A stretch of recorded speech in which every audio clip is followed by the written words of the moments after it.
Daphne, just heads up. I might be looking up.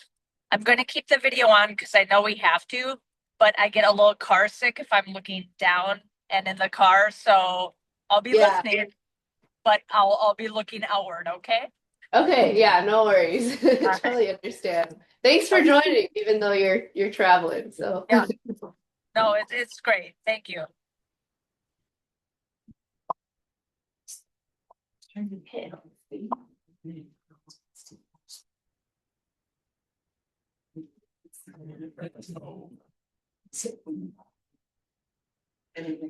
we just need one more person to join and we'll have quorum. And then we can start when it's 6.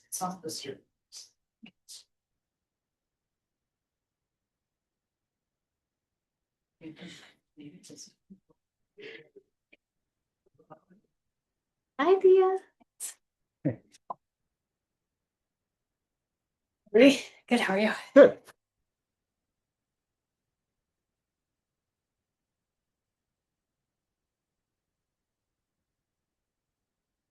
Mark? Thank you. Yeah. Yep. It's running out of colors. Yeah. Colors in there already. Oh, red, yeah. Nice pink. Remember to charge my computer after a 3-hour meeting. I meant 40 from the council meeting on Tuesday. I didn't charge it. That was a marathon. A USB-C because we have this one. You can maybe. I don't. I'm at 44%. I should pay for a while. Hi, Brad. Hello. I doubt. I don't even know. No. It's not the new one. Don't worry about it. Great. I mean, they're gonna have it on the screen anyway, so. Had some notes.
Okay, well, we have quorum, so we're ready to start whenever, Tad.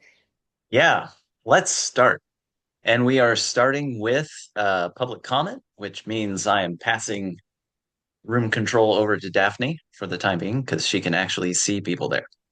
All right, thanks. So we're going to do public comment. So if anyone would like to speak, please state your name and your address, and then you'll have 3 minutes. I'll have a timer on my phone, so once that goes off, your time will end. But if you need to continue on, you can always email your comments over to me, and I can distribute them to the committee members. You're all looking at us also. Okay, yeah, go first. My name is Barbara Vader, V as in Victor, A, T as in Tom, ER. Do I need to speak right this minute? Yeah, I mean, you're already going, so. Boy, that'll Yeah. be odd because I haven't heard anything from you. Okay, I've been a Middleton resident since 1975. And I came tonight to learn about the bike path sections that will eventually be needed to join Pheasant Branch Conservancy to Graber Pond. I support a bike path that uses the existing path that is along Pheasant Branch Road in Pheasant Branch Conservancy, and then would connect over to the planned path in Red Tail Hawk. Hopefully they're going to be paying for that path anyway. And then on to Graber Pond. I support the location for 2 main reasons. I think the cost can be minimized whenever we utilize the existing path structures that we have, and there is one in Pheasant Branch, and because there is the planned path through Red Tail Hawk. I'm in favor of eliminating or avoiding or minimizing, I should say, boardwalks anywhere in the city. I think boardwalks are the most expensive path to build, the most expensive to maintain, and the most causing the most habitat disruption.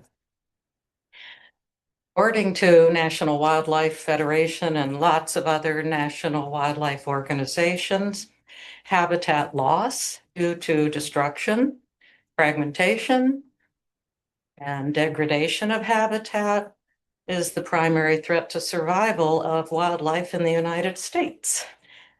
And every day there are fewer places left that wildlife can be. Unfortunately, since I've been here 50 years, I have to say, I think that daily habitat loss is also true in our city.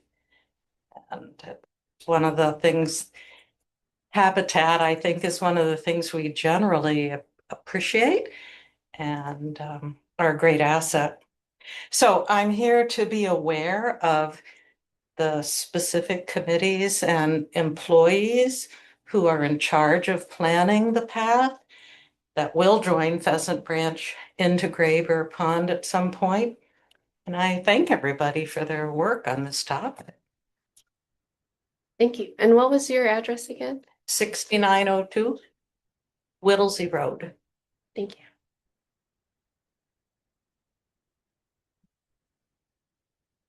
Okay. Would you like to go next? Yep, I'll go next. Yeah. My name is Cindy Elliott, and I have lived at 6816 Whittlesey Road for 27 years, and I am one of the original homeowners in Pheasant Branch Ridge neighborhood.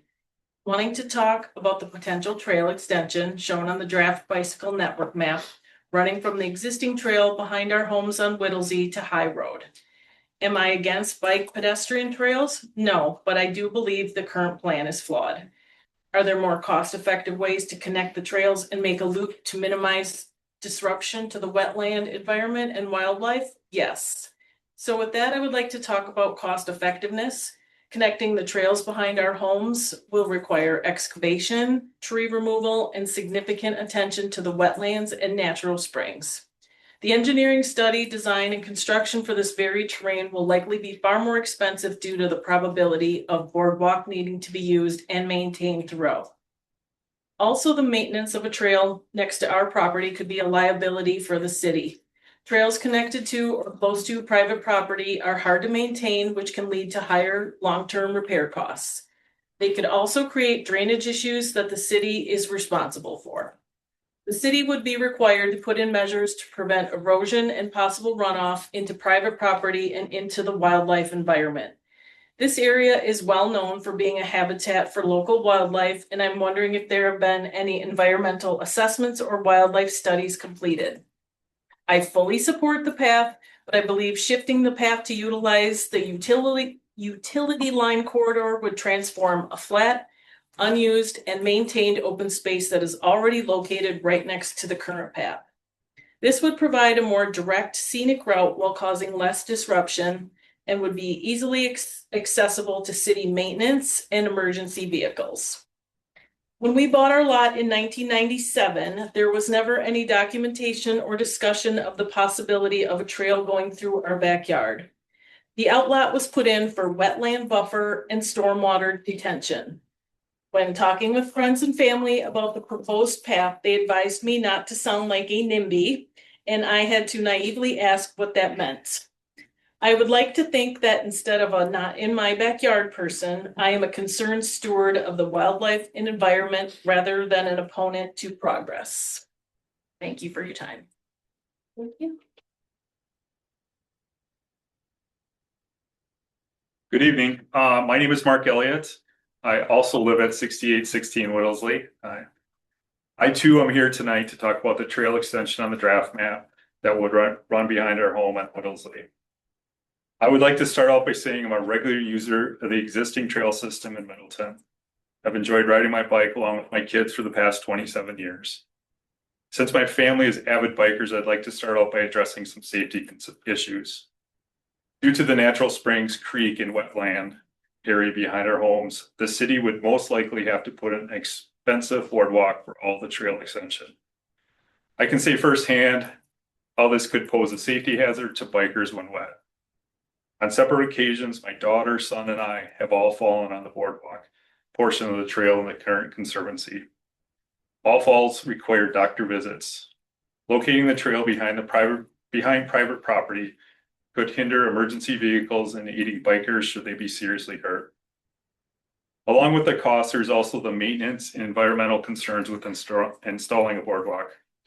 The area where the trail is being proposed has numerous natural springs that flow into a creek. Past exploration of this area by my dad and myself have resulted in my dad sinking up to his thighs and a past neighbor sinking knee deep, losing his shoes in the area behind. The land behind our homes was never intended for a trail. It was stated on the plat that it was meant to be used for a wetland buffer and stormwater detention. There are definitely alternatives to the path going behind residential property on Whittlesley. Safer, easier to construct, and more cost-effective options, such as following the utility corridor. Large utility corridors have been used numerous times throughout the state very successfully. I urge you to be open to these and other options so wildlife, environment, and safety are all considered.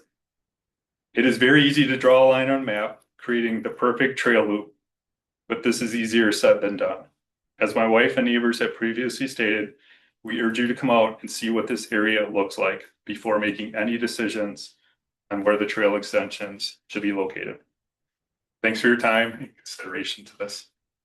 Thank you. Can I ask a question? I'm just, Sure. where is the utility corridor there? It's behind the retention pond currently. It goes north-south. It's the overhead power lines that go from Red Tail Ridge south towards Middleton Hills. Actually, it was visible there.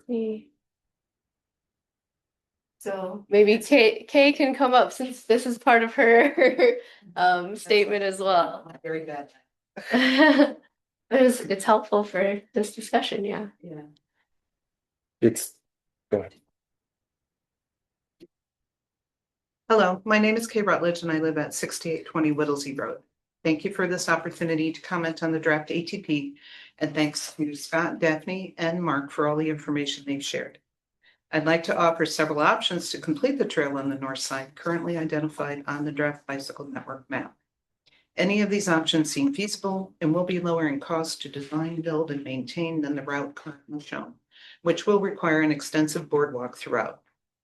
Middleton expects developers for new neighborhoods to construct planned trails at the time the rest of the neighborhood's infrastructure is installed.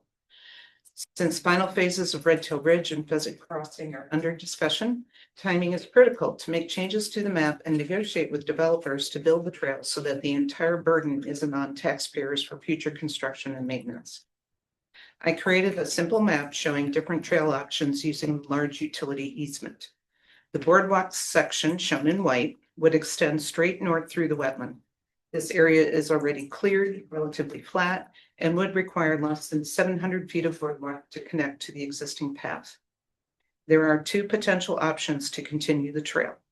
If the goal is to connect to Keneal Trail, an asphalt path shown in pink, outside of the wetland area and along the forest line would be more cost effective to build and maintain than a boardwalk and would minimize tree loss too.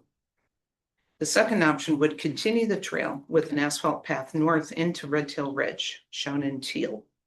This option would directly connect Pheasant Branch Ridge with Red Tail Ridge, helping to build community between an older neighborhood and a newer one. The plan for Red Tail Ridge includes a multi-use trail along Rough Road, shown in yellow, that continues along Bellefontaine and ultimately to Graver Pond. I've included some of the other trails shown on Red Tail Ridge's plan in teal that connect to the multi-use trail and also connect to Pheasant Branch Conservancy's paths. Since the final plats have not been approved by the city, there is an opportunity to possibly require these developers to build some of these important trail connections. According to the draft ATP Strategy 2.A, Shared use paths through new neighborhoods should be designed and constructed at the time the rest of the neighborhood infrastructure is installed. This approach enables prospective lot or home buyers to have a better understanding of the bicycle and pedestrian facilities that serve their areas, and it eliminates future surprises for residents that move into the neighborhood. In the case of Pheasant Branch Ridge, the trail wasn't contemplated at the time the neighborhood plat was recorded in 1998. Outlot 1 was designated as wetland buffer and stormwater detention on the plat. The two options I've proposed will be more cost-effective, less disruptive to habitat, and achieve the goal of connecting neighborhoods to build community. I hope you'll consider these alternatives. Thank you. 3 seconds to spare. Wow. All I was going fast. Thank you. right, thank you so much. Is there anyone else who would like to speak? Maybe online? It's okay. It doesn't look like it, so we can close this portion of public comment. So I'll throw it back to Tad. All right, sounds good. We will move on to the minutes then. Do we have any corrections to the minutes?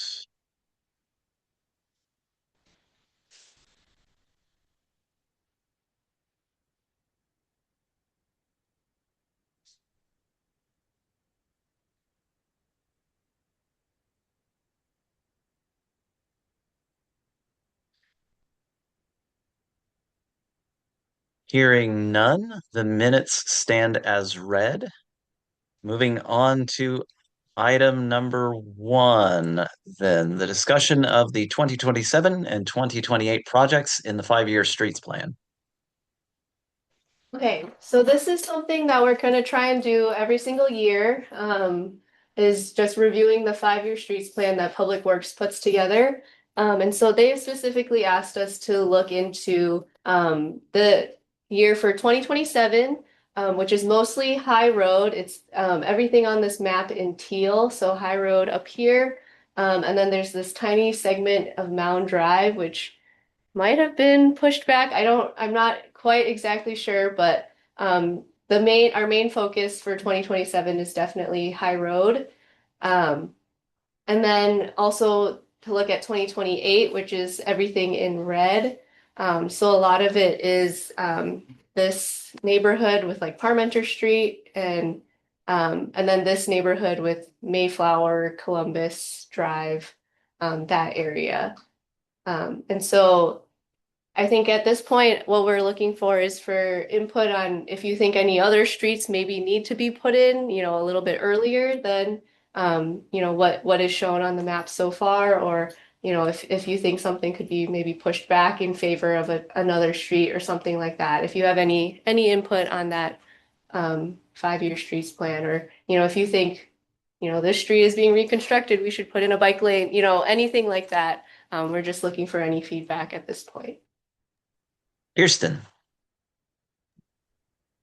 It's not a street per se, but it was supposed to be done when other streets were completed near it, and that is the connector path by Parisi Park. I've been actually asking for this on the 5-year plan for years. And it is really potholed. So it's at the end of the roundabout by Parisi Park, and it's the two-way connector. Mark, you'll remember when I brought it up several years ago, it was supposed to be completed along with the street construction that was being done. And it wasn't. So I don't know how we can add that into the street projects, but it would be great because it's pretty dangerous at this point. I'm just going to recap because it was a little bit hard to hear you, Houston. But I think basically you're saying the path that goes through Parisi Park has a lot of potholes and needs to be reconstructed. And it was supposed to be done at with nearby streets at the time. So that could be a good time to do it also. I think they're also redoing the shelter. Connector. It's the connector, that She means small the- line connector. Sorry, Park Lawn. Oh, You're talking about the Park Street extension, right? The Park Street And when you said roundabout, you meant the bulb, the cul-de-sac. cul-de-sac. Okay, So like this, Yes, yeah, it's the Y connector path. okay. yeah. So if you guys haven't been over there, I'd like. the road is chucked up, the path is chucked up, it's a mess. Okay, Yeah. okay.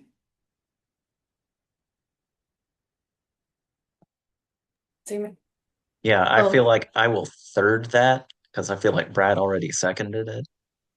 That needs to be on there. Okay. Chad, Um, gonna. I think you can just jump in. Okay. Okay. Oh, I'll add one more. South Avenue, Okay. is a mess. The winter just did a number on it. And so, let's see, west of Park, so down by the ponds. I would suggest making it a high priority. It's a big bike thoroughfare for kids biking to Elmon. And it's just torn up with potholes. Okay, so yeah, South Avenue is not even on our 5-year street Right. plan, so Right. we'll see what they can do to see if they can add it. I don't know what happened. It was fine. Like it's just a mess right now. Okay, yeah, so maybe they can add it for, Yeah. maybe 2030, 2031. Okay. We'll see. But yeah, I'll let them know about that, yeah. it's not. Sorry, Chad, I was. Oh, I just sorry, had a I quick can't. question. Why isn't the Branch Street bridge and stuff listed on this? That's a good point. I'm guessing it's because the Branch Street bridge, like the Century Avenue Branch Street Bridge project is more of like we're partnering with the county as they're replacing the bridge. So I'm guessing they just didn't show it on there. But it is, I like this green one, I think is 2027. It's 29, I think. The bridge itself is 27, I believe. Yeah, 27, the resurfacing is. I think got pushed to 29. Okay. I believe things like structures like the bridges are in its own separate kind Okay. of thing. I think this is more for the street itself. Okay, so to clarify then, that's the bridge project is just the bridge Yes. Yes. and the road on top of the bridge. Obviously. Yeah. Right. Okay, got it. Yeah. Uh-huh. And the path underneath the bridge. Right. Yeah. I imagine this is out of scope for this discussion, but how about the bike path, the Highway 12 bike path? Are there any plans to resurface that anytime soon? The Parks Department is currently working on getting the pacer ratings for all of the paths with the system, so they can put together a 5-year plan similar to this, but for the path system. Nice. I believe on preliminary version of that is actually in the ATP on page 31. Okay. Looks like Highway 12 is relative to other paths a little bit better condition. I could look up the North Fork being at the point right now the worst condition, based on the crews that have gone out there and inspected it. The North. The North Forking. Fork of the path system. So like everything west of the belt line. So like especially this Yeah. red area and this yellow area on the screen. Being the priority. Yeah. Yeah. I would agree with that. Yeah. So Yep. yeah. Okay. So yeah, they're hoping to move the paths or the paved sections of paths into a similar system that we do for streets, Nice. where they get it on a regular schedule, so you can plan out 5 years in advance. Yeah, that prioritization looks right. Thank you. Well, so then going back to Kirsten's comment, if we're looking at the Parisi area, so you're saying this whole green area might need to be looked at again because it's been torn up and everything. Yeah, it's hard to determine if it's sidewalk or if it's path or Okay. if it's part of the Right. cul-de-sac. It's Right, yeah.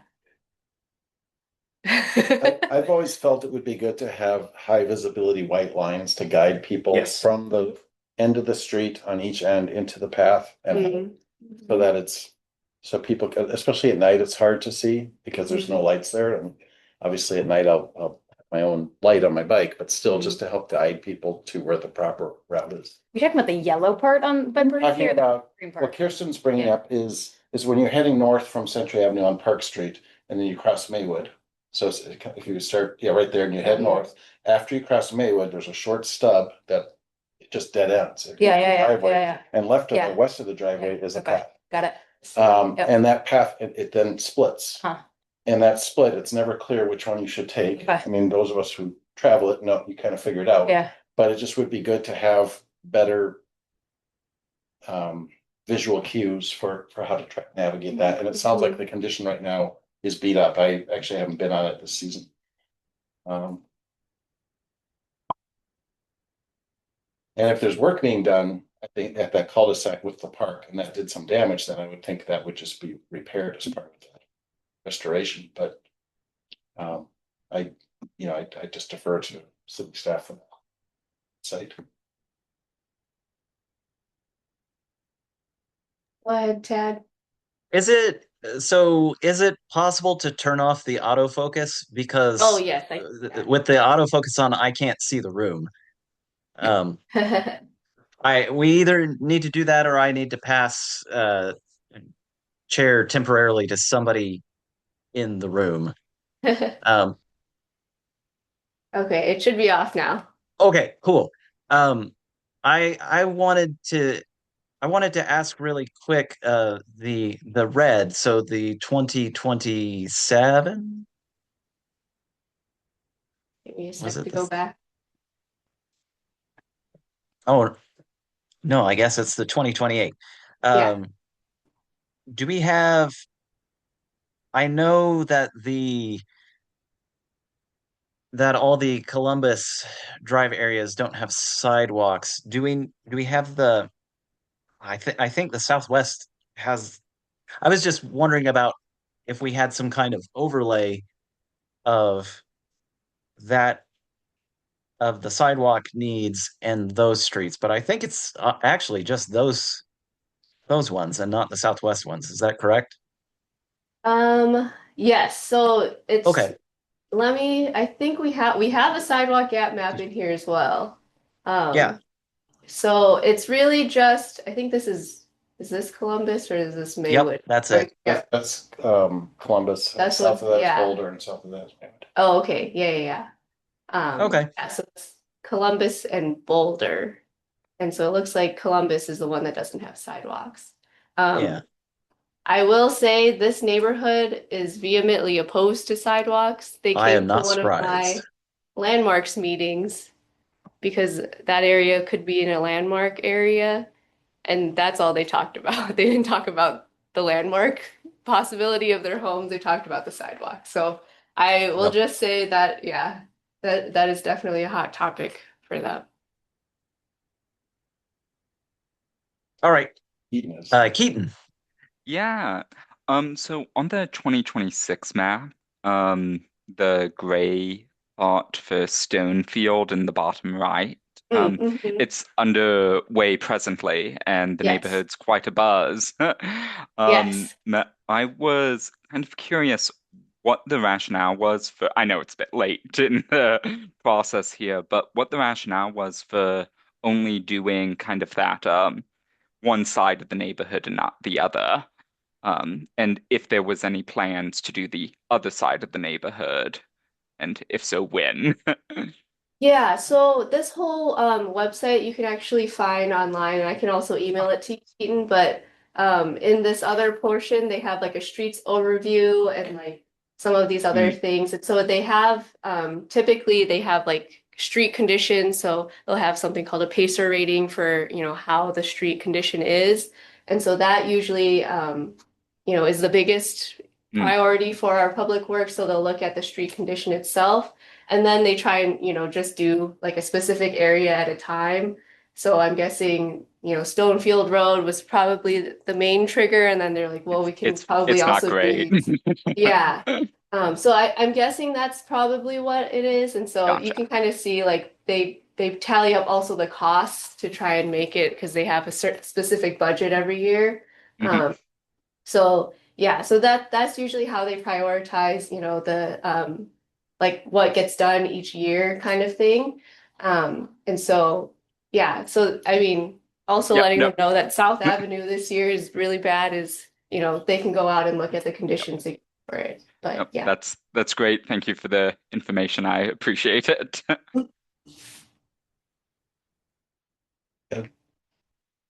Ted? Yeah, anybody in the room? Yep, it's Mark. Hey, Mark. So I know that Columbus is scheduled for reconstruction and not resurfacing. So reconstruction to me means curb to curb, maybe even curbs being replaced. Do we know that if curbs are being rebuilt too, or is it just the? At this point, we don't have any of the design or anything yet planned out, so. What I'm getting at is, and Daphne, since you mentioned the residents are opposed to sidewalks, Mhm. I imagine it's because they don't want a sidewalk added to one or both sides because of impact on trees and Mhm. existing. But what about if it's a 36-foot wide street, which I believe it is? What about narrowing the street to say 28 or 30 feet, leaving parking on one side and using that surplus width for a sidewalk on one side of the street? Would that ease their concerns for impact to Yeah. the neighborhood? I would say hopefully, but well, yeah, we still have, Public Works hasn't come up with the designs or, even Right. put out the designs, But put I it think out for that's I design think yet, that would but be appropriate guidance from this Yeah. committee. So we Mhm. have, as part of our complete streets policy, and this is a route that gets walked quite a bit because people who want to walk and do a loop. And Tad, you live down on Branch Street, so you probably see these people doing a loop.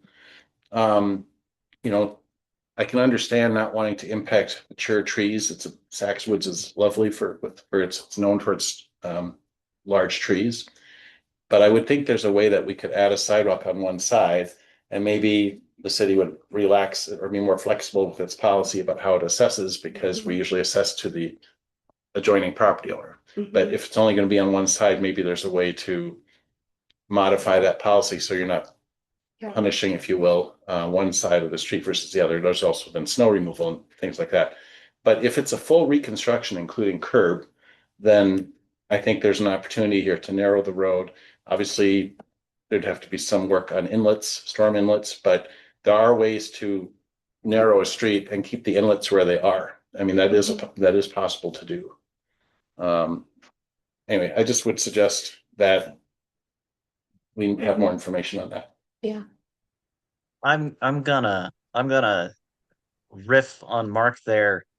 And it's a little bit perhaps more creative than what we're used to, but we could implement very closely related to that. We could implement what it's very common for sidewalks in Japan, where they are at the exact same level and they have a concrete buffer separating the walking area from the driving area, and that would require um, very minimal structural changes, I think. And I know for a fact that because it's on the same level and it usually includes inlets, it doesn't require nearly as much drainage work to change. So that is a possibility, a creative possibility we could look at. Kirsten.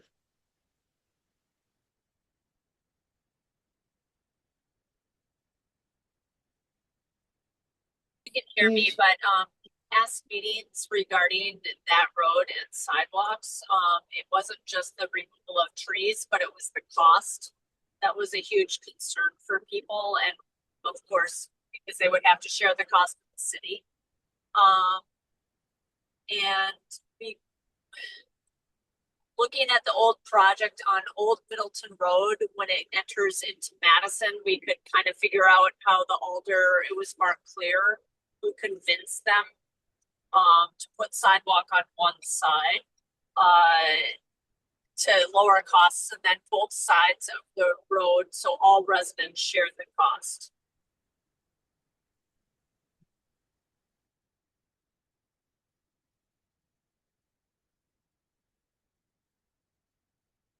Knowing the exact, I don't have it entirely in my head, but I think it would be more desirable to have it on the east side of the road where it can also serve the cul-de-sacs.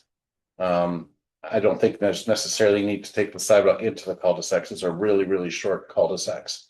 So that, you can't even get up to speed before you are at a driveway. So, but I'm sorry, when I said east, I meant north. And I was here. I meant the north side. I was thinking, yeah, the north side, the cul-de-sac side. But that's obviously a design. We don't need to get into that level of detail here, but I would think if there was a preference, I could see that side being more beneficial. Mhm. I would also note that there's a sidewalk that comes from Parisi Park that a lot of people don't even realize is there, but when you go through Parisi Park, it comes out along someone's driveway. And it would be nice to connect that sidewalk with Branch Street. And frankly, going south to Maywood, because it just dumps people out into the street. So that's another reason to have the sidewalk on the west and north sides of that red area.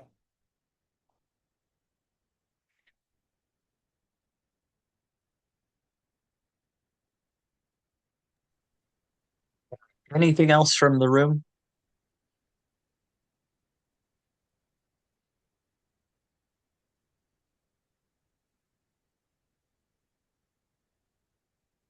Anything else from anybody? I did have one more question, sorry. Mhm. Where did I write that down? Here it is. This map is something that it's really evolved nicely over the last few years, and it's very publicly accessible. The question that came up earlier was, why isn't the Century Bridge shown? And I think a lot of people wouldn't understand if there's a big project, why it's not shown on the map. So maybe, is there a way that the map could show that, but then have a note on it that says by others or something like that to emphasize it's not a city project? Mhm. But just so that someone who decides to say, what's the project, what projects are happening this year, they could still see there's a project, but it's just, there's a note by it saying it's not a city project. Maybe that's not possible using the GIS, the way it's set up, but for public transparency purposes, I think it would add a lot of clarity. Mhm. Yeah, or I mean, something like that to add to a map is like Century Bridge project is like literally a point, Yeah. so they could add a point, somewhere. And I'm sure there are other areas where they could do that as Or a well. blue point. Yeah. Just an idea.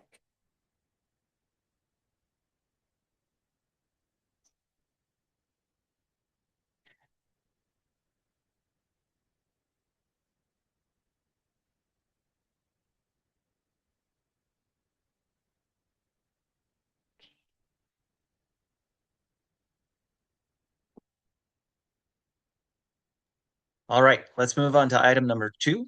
That's the Century Road Diet Scope of Services. Okay, and I think Abby is on the call. If you want to take this over, Abby. Oh, hi, everybody. I didn't plan any remarks or anything on this agenda item, but this is the draft scope of work for the road diet study that has been discussed for this section of Century Avenue and was budgeted by the city council this year. We have gotten a little bit of feedback on this draft. We've circulated it to our public works staff. And we also had a meeting with Dane County Highway Department because they have jurisdiction over this roadway.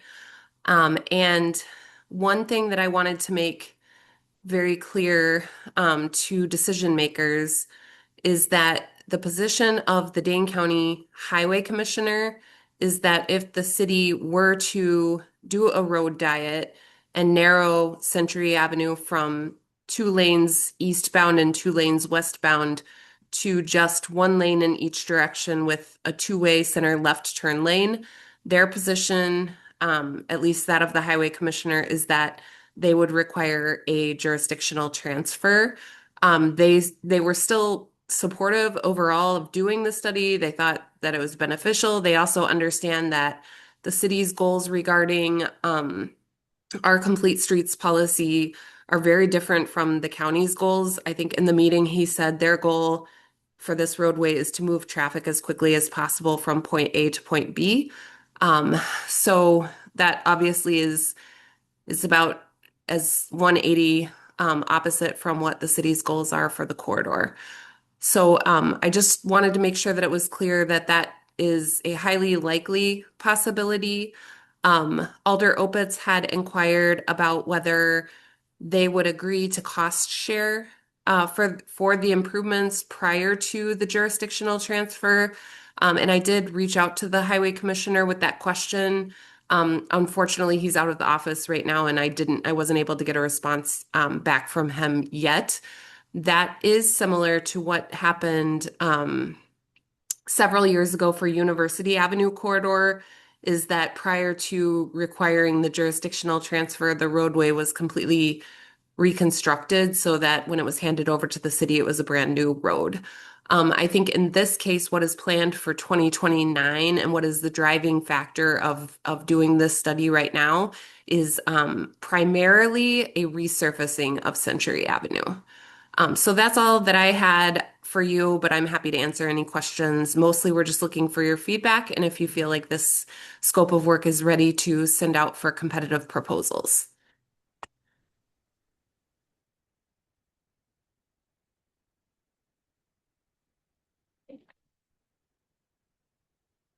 I ask a general question? Sure. For road diets. Yeah. When there's bus lines on, we're shrinking 2 lanes down into one, but there's buses coming through there. Mhm. What is the expectation of the driver? Is the driver supposed to go into the middle lane to get around a bus? Or are we waiting for the bus? Or is part of the construction making offset bus stops so traffic can keep moving? Because there's 2 or 3 stops like in that section of the bus. And if you can't get around it, like there's certain times of day when it would slow everything down. So what happens with buses? Because on Gammon, there's no bus stops there, so I don't have. There are actually. There are a couple. In the diet part? Yeah, it's Route R. There's some, it's just not as frequent bus service or not as much use of bus. And conveniently, at least one of those bus stops is right by a traffic island, so people can't whip around the bus. Yes. Yeah, so I think the priority for Metro is that in those cases, the bus takes priority, so you can't go, cross around the bus or anything like that. And that's also just to help them maintain their service times, and so there aren't any bus delays as well. And so that would definitely have to be part of the design is how do we design the bus stops to facilitate that. Okay. Yeah, and I believe as part of the scope, it would be having engineers take a look at the extent that the bus service there would impact the fill. Because I know personally, one of the old places I used to live back shortly after college was on a road diet style road with the bus on it. The bus stops for maybe 10 seconds, and so yes, it would cause a little bit of backup, but not. Okay. But it depends on the traffic going through there and such that would take an engineer to. And does this study in part do that? I believe that was part of the scope, was to understand. It mentions transit sort of, but I just wanted to make sure that was Okay. directly in there. That was my. Yeah, we can definitely take a look at that and see if we need to make it a little bit more specific. Yeah. Kirsten? So as Keaton knows, older Matt and Luke know, we're all in the America Walks 4-part series or workshop right now. And we were discussing road diets in this last meeting. And Mike McGinn, the executive director for America Walks, is the former mayor of Seattle and was involved in 30 road diets just in Seattle. And they were just really pushing and discussing that you may lose seconds in a road diet, but honestly, if the county is so concerned about moving people through quickly, the time lost, and this is just a possibility, not even a guaranteed time loss, is going to be seconds from Branch Street to the Beltline. And so we really want to make that clear. And I think during the road diet study, it's going to be important that we have people time their commutes to actually see if it takes longer, because that turn lane, the designated turn lane could actually save people time and not slow traffic down.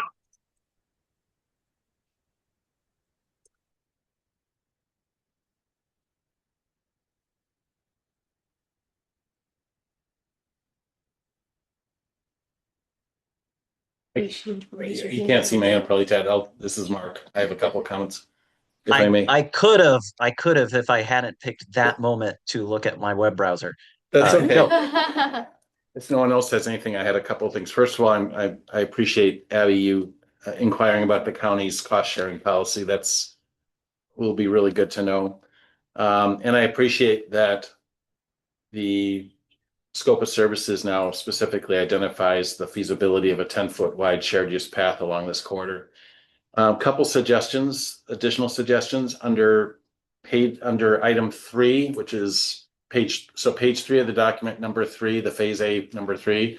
It says perform a field review of the study area surrounding intersections.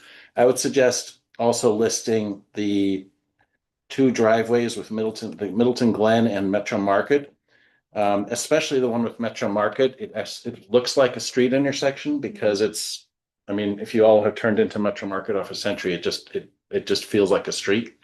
So, and there's a lot of turning movements there. So I think that would be important to call that one out in particular. But if you're going to do that one, then you might as well mention Middleton Glen too, because that's essentially an alley. So I would add that to number 3. And then I also think adding the impact on transit, as was just mentioned, I think that could be added to maybe number 7 or somewhere. That was a good suggestion from Brad.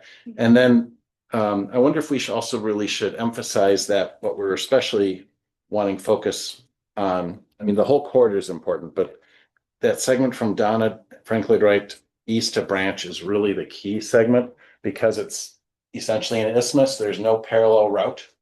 And so that is really the biggest conundrum we have for the whole Century Avenue corridor, because once you get to Donna and Frank Lloyd Wright, you've got parallel routes for pedestrians, bicyclists. I'm not saying that we should forego improvements to the west. I think the whole holistic approach is the way to go, but that if they have any, I really hope they focus on Branch to Donna, because that's such a important corridor for the city.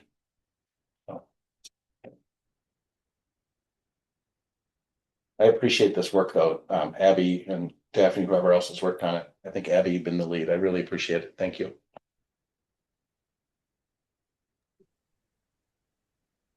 Beaton. Yeah, so I mean, very much so in support of a potential road diet here, but I am just kind of curious about the financials. If we, if the city is given control of the road, pardon, I don't know all the terminology and everything, will we be able to maintain it properly? Is this like a concern if the county just says, no, we're not paying for anything? Will we not be able to implement the road diet? What's the kind of process there, I suppose? Yeah, so that's definitely, I mean, further out for the city to think about. I mean, I think at a certain point when the city's population grows to a certain extent, the county does start considering jurisdictional transfers. And so we are kind of already at that cusp of where they would start considering, you know, giving some of these county highways over to the city. So, but that is definitely something that we would have to start planning for. You know, adding more Century Avenue and all of that into, you know, it's already in our 5-year streets plan, but, you know, considering some of that on like the maintenance side for like snow plowing and all of that as well. But yeah, I mean, the one of the bigger things with the road diet is, you know, how are we going to plow it and all of that. And so that's definitely also a consideration. So, I mean, this is just a study to see if we can do a road diet or not with like the traffic and all of that. And so if the study is, you know, not favorable, then, you know, we wouldn't pursue it. So this is, yeah, but that is a good point. So maybe that's something we should also add into. I Yeah. wasn't trying to make a point. Yeah, I want to be very clear. I am very excited about the possibility of the road diet. I was just curious, what those arrangements looked like. So thank you for giving me a bit more information on that front. I appreciate it.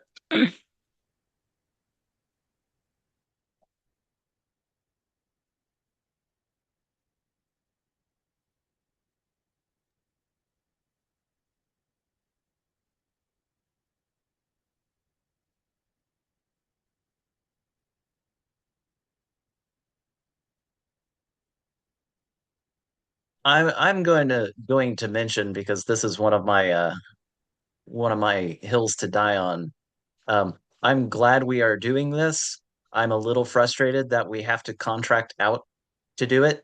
using $40,000 instead of having that $40,000 as part of our yearly budget to have people on staff to do this. If we have to beg and scrape up 40,000 from somebody else every time we want to plan, that's gonna really slow us down. Um, and frankly, Middleton is one of the richest cities in the area, and yet it has one of the lowest tax rates. And that's very frustrating to me personally. We lack a lot of internal capacity, let's just say. So kind of related to that, I kind of building off Keaton, from my perspective, it's not really whether we can do the road diet, it's about whether, with the various opinions on costs that we have, whether the costs are worth it. Um, I did have, what was that? Oh, and I wanted to, from Mark's mention of the additional driveways, I think that's a really important point, especially that driveway into Metro Market is their primary truck delivery point. And I keep harping on the importance of actually considering deliveries in trucks. So we want that uh, uh, studied, how that's going to work. Um, we are going to really need to take into account, related to that, we're going to need to take into account all the residential driveways. I think the volume's not bad. None of the stuff is bad. The only thing that could, in my opinion, that could potentially be a real sticking point is the number of residential driveways, the number of residential mailboxes we have along this route. And in particular, as is so often the case in America, these are not wealthy people's homes. These are duplexes. These are lower income owners and renters along this route who are getting stuck with the county's decision to treat their front yards as a place to just shove cars through.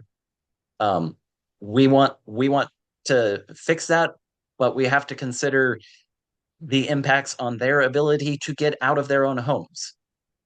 We would like them to walk more, bus more, but that's not always an option. So we need to. I'm glad we're considering this holistically. I think my biggest. I It looks good to me. I'm not really a contract RFP expert. I think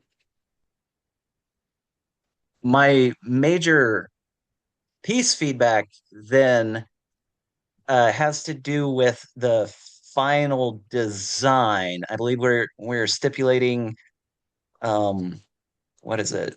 Is it in the study goals? We're stipulating a deliverable somewhere. What is it? That uh hang on. What am I trying to say? A deliverable of a design. Probably not. I think he's talking It's about somewhere in here. the study goals, develop one concept alternative. Yes. Sorry, is that on the screen now? Study goals. Okay, now yes. Yes. Okay. Um, I would I would like we I'm not sure what the exact language here is. I would like that concept to be something that's potentially iterable. Something that we can break into pieces and do one piece at a time, instead of we either have to find the money to do it all at once or we don't get to do it. Because I think that's really important. If we can only get 10% of the project, but it can give us 20% of the benefits, then we should do that instead of waiting around for the money for everything.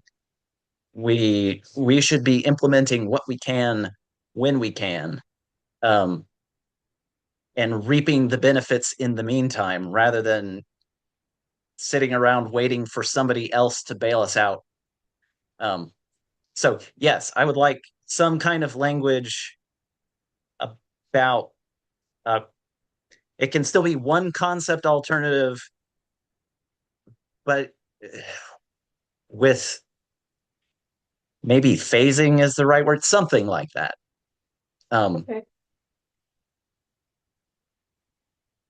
Although it's Yeah. going out tomorrow, so maybe that's not possible, but boy, I want that. Ted, I was just thinking about this earlier today, and I'm wondering if for this project, if it would make sense to send this to the council for their review before it goes out. I don't think Okay. that the timeline is absolutely necessary because this is a 2029 project Right. potentially. So, and I also agree with you that some way of phasing in the improvements would be beneficial, so we can add some language to that. Awesome.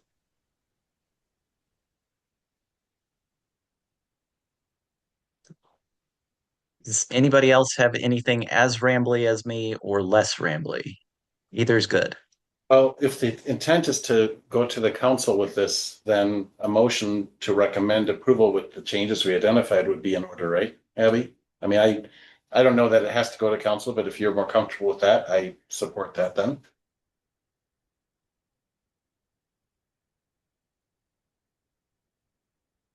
I like that, but does anybody else have any more changes?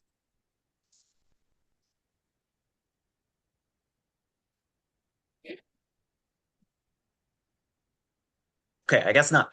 So I think Mark proposed a motion to send this to council with the changes. I just said it could be an option to handle it that way. I didn't know it was going to go to council, but if Abby would like to see that, Well, yeah, that's fair.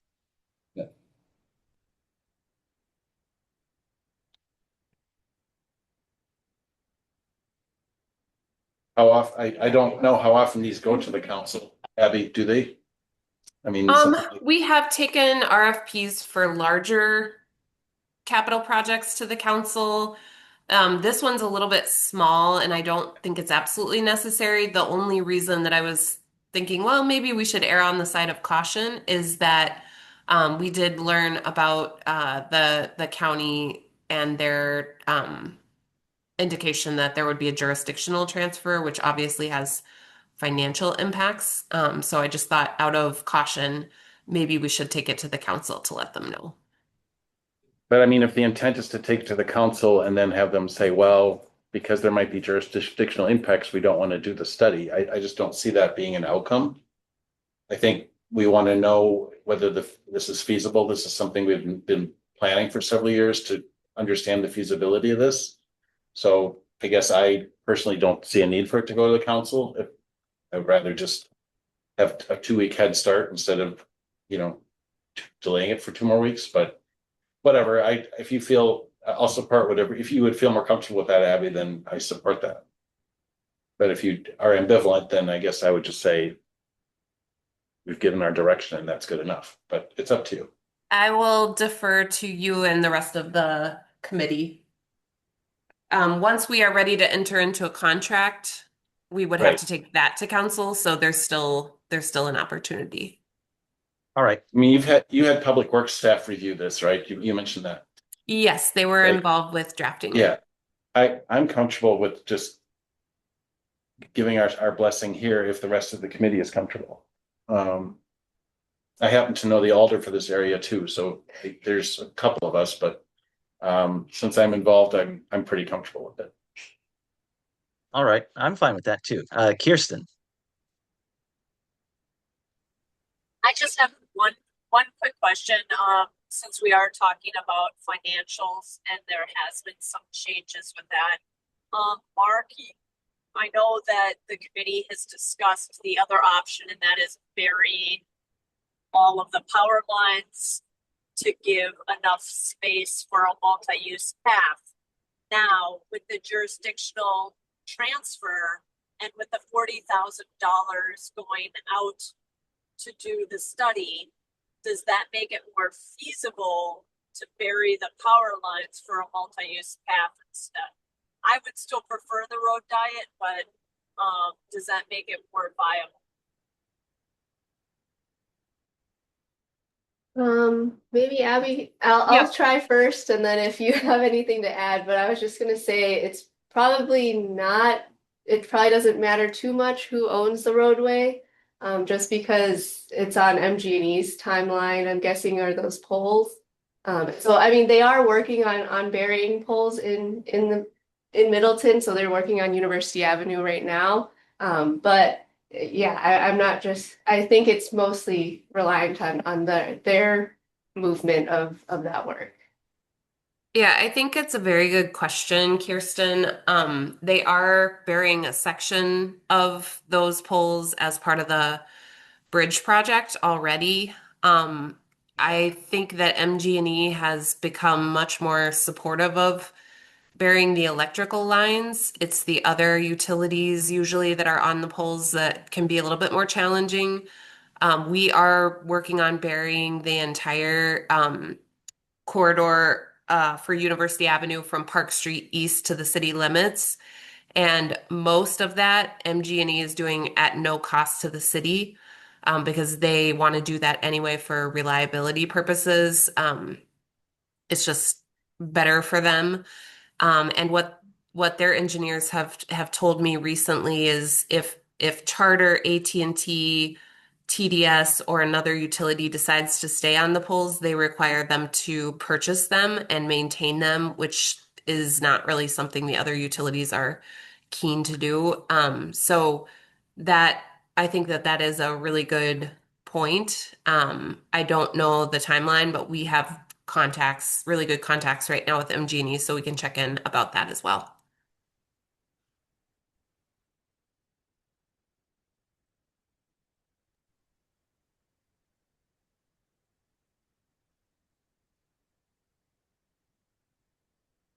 Any other feedback?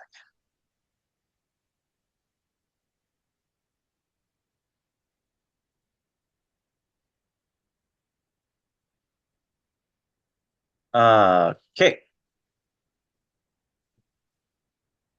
Item number 3, the draft active transportation plan. Thanks, Abby. So I guess I'll give a brief update. Following the last committee meeting, incorporated comments from the committee into the plan. Our goal is to start bringing this around to the various committees in the city to get their feedback. So throughout the month of May. So that'll be Plan Commission on Tuesday, Sustainability and PRFC on the 18th, and Public Works on the 26th of May. Following that, we'll have public input opportunities throughout June. So there will be public survey open throughout the entire month of June that we'll try to promote as best as we can through the city channels, and also sending it around to different advocacy organizations like Madison Bikes and such, doing open houses during Bike Week to help bring people out to the open houses. And we're still finalizing on exact locations. Turns out we don't have many extra facilities in City Hall. There's a lot of busy meetings happening during that week. So there's obviously been quite a bit of public comment today about the plan, and I know Alder Opitz also had something you want to talk about, so I'll stop talking and let folks talk about any other updates or thoughts about the plan that they would like to see. Sorry, could I jump in real quick just so we don't skip over the plan?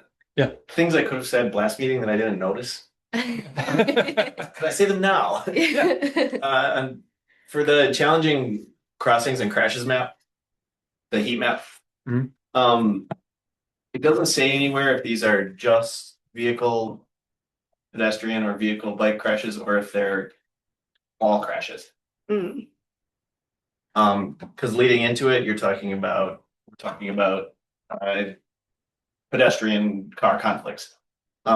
Is this map all crashes, or is it only pedestrian vehicle context? Daphne, correct me if I'm wrong, but I believe that's just the pedestrian. Sorry, it's and page bike 20. lanes. Yeah, those are just the ones that are between a car and a pedestrian slash It is. bicyclist, I believe. So, We can double check that, and then Daphne, if you can just update the Yeah. legend there to be more specific. Okay. We can do that. And then on the on page 42, again, a map. I just, Page 42 of the packet, you mean? So page 26 of the plan? page 42 of the plan. Oh, the plan, okay. So it's the B cycle locations. Um, the key isn't, it doesn't really tell us what it's, I don't understand what it's telling me based on the key. Uh-huh. So the LTSF, Oh, yes, that can probably be updated. and how are we defining stress in this situation? Yeah, so this is, I believe it's the Metropolitan Planning Organization. So they have created this map, and it's basically the stress network, right? So for a biker, how stressed they could feel, and obviously that's subjective, but they try and do have a broad picture of what that could mean. Okay. So yeah, so the green is very low stress. You wouldn't be in contact with other cars or other, points of conflict. And then red, like Allen and University, obviously, if you're on the street with all these cars and the speeds are faster, there could be higher stress for bikers. And so that's what that means. But yes, I can update that to be a little bit more clear. And then the blue circles are just where, Proposed sites. yeah, so that makes sense. we made those a little more general just to give us a little bit more. No, I just didn't understand what the map was trying to tell me. Okay, yeah, So yeah. Just a few things in the key would fix that, especially Yeah. for the public who Yeah. aren't as versed in these things. Great. And that's all I had. Sorry. Okay. Thank you.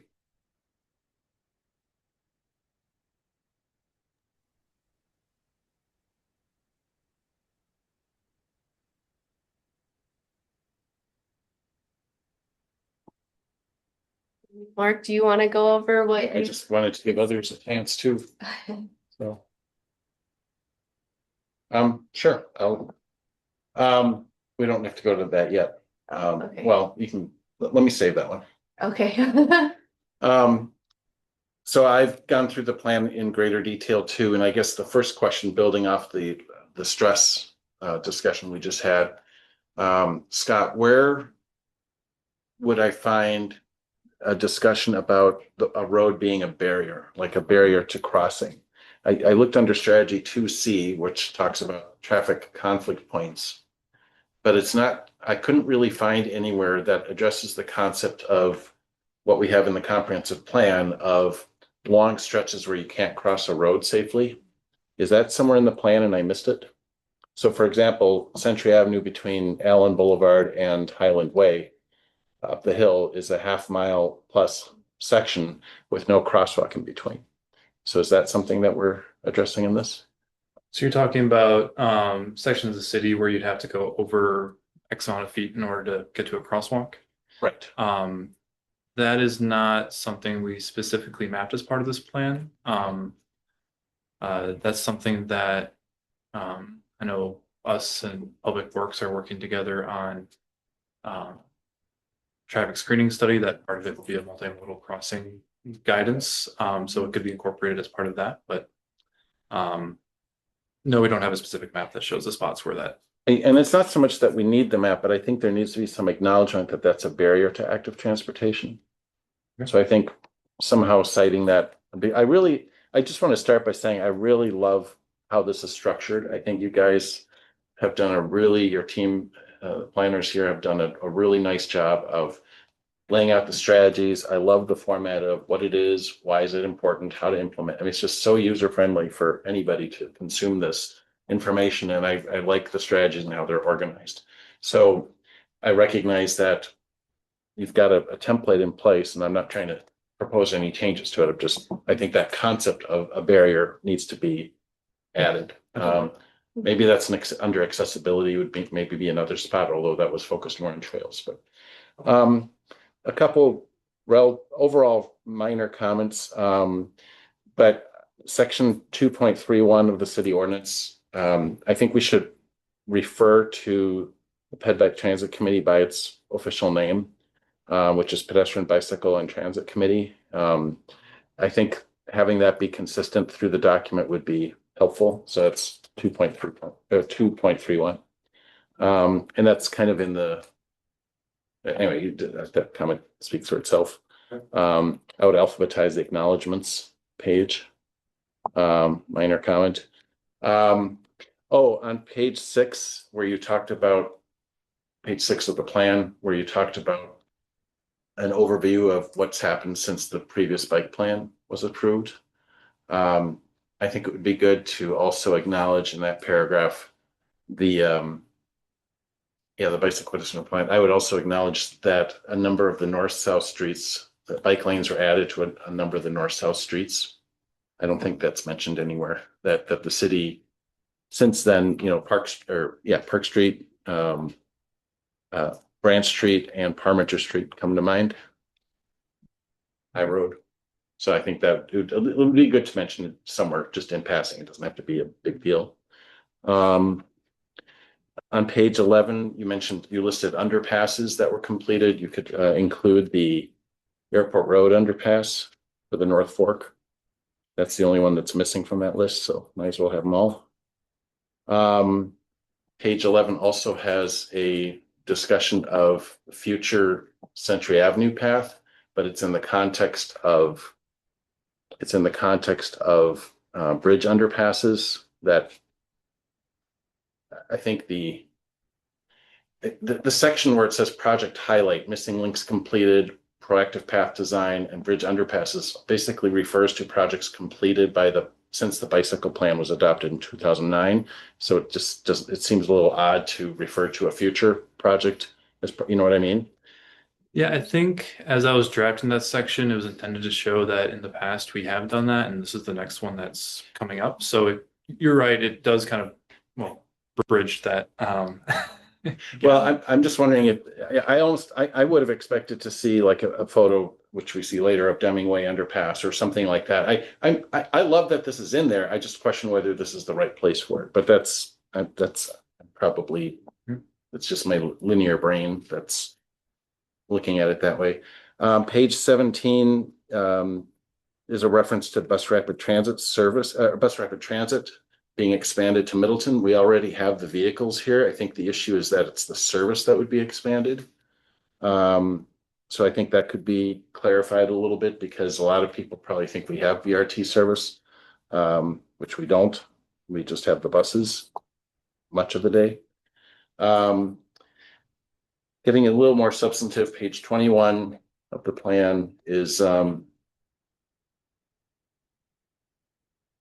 bicycle network map.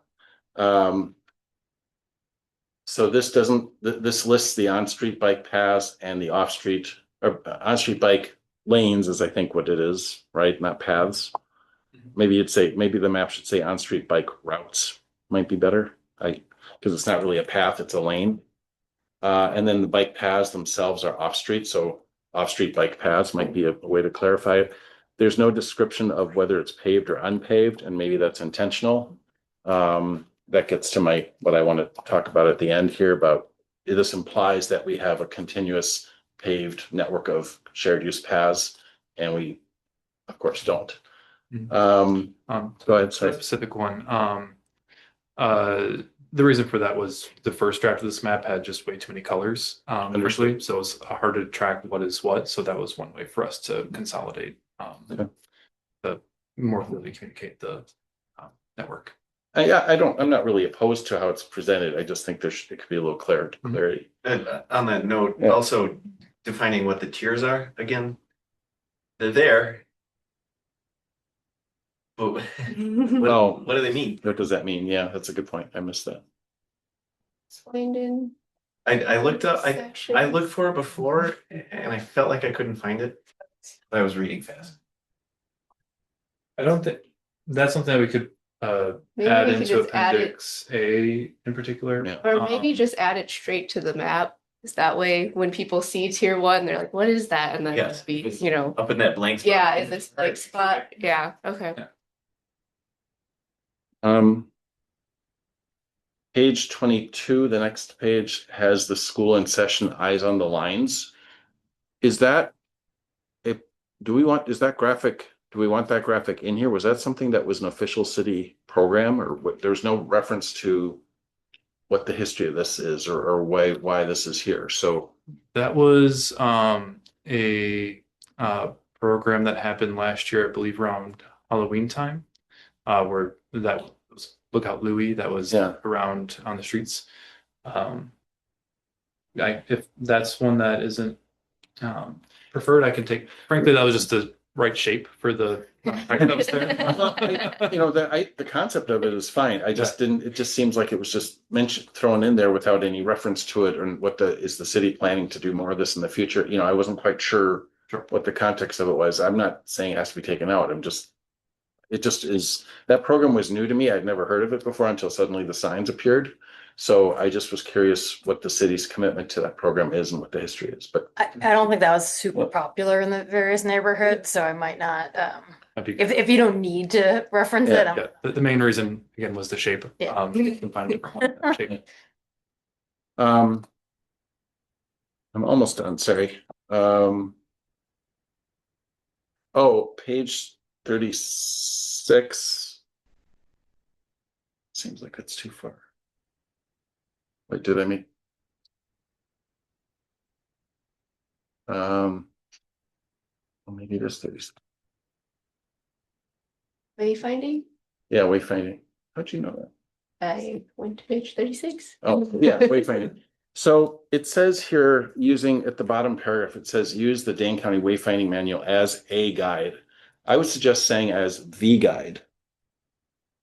Because I served on the technical committee that created that document. And the intent is to have a metro area standard. It's a really outstanding resource that I feel like we haven't used enough in Middleton. And instead of saying it's a guide and kind of like something we'll take into consideration, I think it's really important to have a regional standard, and that there's a lot of thought that went into that. So I would recommend saying as the guide. I don't know if there's any different staff views on that, but that's just feedback from me. And then page 39, you said the bicycle friendly community lapsed in 2015. Wasn't it granted in 2015 and then it lapsed? Yeah, lapsed in 2019. Okay, so then that's a typo. Yeah, that's really all. I mean, sorry, that was a long list, but that's what I had. And then I've got the other topic. And those any general consensus in the committee to go forth and make those changes? Okay. Yeah. Yeah, it's not, I mean, this is a collaborative plan. So. Yeah, absolutely. So this last one is admittedly introducing a major policy issue. So I had been thinking about this, well, frankly, for years, but more recently with the adoption of the Complete Streets policy. And in the last few months, there was some discussion in Northside neighborhoods about Pheasant Branch Road being an unsafe corridor for pedestrians and bicyclists. And I've actually had several inquiries about it already as the new alder. And I researched our city files back in December. I came in for a couple hours and went through files from 20 years ago to refresh my memory about how it came to be that Pheasant Branch Road is designed the way it is. It was actually Alder Andy Lewis in 2004 or 5 who led the effort to have the city council adopt a policy of reconstructing Pheasant Branch Road south of Whittlesey in the current cross section that we have today. So that was an active decision, which obviously policies can change over time, and there's a need for them to change over time to reflect new understandings, new experience, new accidents or crashes that happen. But I also recognize that Pheasant Branch Road is a very challenging environment because of the steep hillsides, on the west side, and then the drop off on the east side. And what I recalled from 20 years ago is just the impact that would have to widen the road, to add bike lanes or a sidewalk was just very significant. So with that in mind, and recognizing we have a complete streets policy, maybe if you go to the map on the next page, please. What I put together here is an air photo from 2024, and then superimposed on that in dashed lines the dashed lines follow the existing unpaved or crushed limestone path from Branch Street north to Whittlesey Road, and then along the east side of Pheasant Branch Road, where it then bends to the east. And I'm sure we're all familiar with that path. The only new section of path that would have to be built goes from where it says Rough Road, which that part, the west part going west to Bellefontaine, that is part of the developer's plan to construct a path as part of the third phase of Red Tail Ridge. And so that, assuming that goes forward even yet this year, that we might have a path. I don't know what the timing is, but they're trying to break ground, I would imagine. They're, Yeah, constantly building, exactly. so So they're So working the on it. infrastructure may well be in place by this time next year, if not sooner, to have a path that's going to bring people to Pheasant Branch Road with nowhere to go. So I think it's going to be very important that as path users go there, right where the cursor is, that from there going south about, I think the distance was about 600 or 700 feet, I measured, that there be at least a short-term gravel path, recognizing that a well-designed paved path is going to be a significant cost that is not a short-term project. So but the concept is to have this be a paved route to connect the northern neighborhoods and with the Whittlesey Road area with the services that are at Branch Street and Century. That's what I'm proposing in a nutshell. Sorry, Mark. So you're saying pave the. Yeah, the dash line. Yep. So the dash would represent paving. And it's essentially the existing path corridor, which is a very well-loved, well-used corridor. It also erodes. The part north of Whittlesey is often mucky because of freeze thaw and it's wet there. And getting to what some of the public said earlier about our residents here noted that boardwalks are expensive. I'm not a huge fan of boardwalks for biking either. That said, the county has put in boardwalks at Keganza, the Lower Yahara River Trail. Those boardwalks turned out great. They're very nice, but they're pricey. They're over $500 a lineal, or I'm sorry, $500 a lineal foot, I think it is. I talked to a consultant today or yesterday, whatever it was. And so anyway, they aren't cheap, but ideally, I mean, I would rather see just a paved surface, not a boardwalk where possible, but there's environmental considerations that we obviously have to keep in mind. So anyway, that's the concept. I have discussed it with with the alder for the area. So Pheasant Branch Road is the boundary between the district I represent and the east side is the Conservancy is represented by Alder Lorman. I've talked with him about it, as well as Alder Randall Crow on the northeast side. The Friends of Pheasant Branch are aware of this, that I'm proposing this, and they plan to discuss it with their board. I've talked to our esteemed staff here who understandably we're not proposing this because it's a policy issue for the council. So for the elected officials, which is why I'm proposing it, so that it's something the community can discuss as part of this process. So I would like to see this proposed as one of the missing links in Appendix A. I think this should be addressed. And the context of it is that we are trying to establish a complete street for Pheasant Branch Road. Can I ask a question? Sure. Besides the chunk from Rough Road to getting into the Conservancy, which needs to be created. Yeah. Aside from the washout issues, what is the necessity to pave? Like, why are you saying we should pave it? For several reasons, and maybe if we go to the memo, please, the period. Yeah, I did read it quick earlier, sorry. Yeah, so basically what I'm suggesting, it's under the benefits section.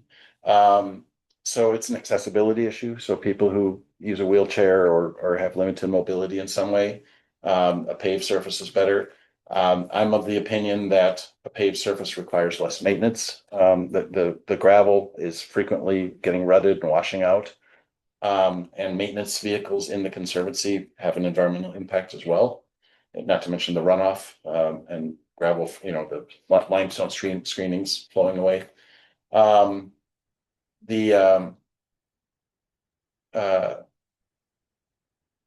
Accessibility. Well, and then the ability to use it all season, all year round, as a travel corridor. The city does not maintain, remove snow from gravel, from the, I shouldn't say gravel, because they're limestone says.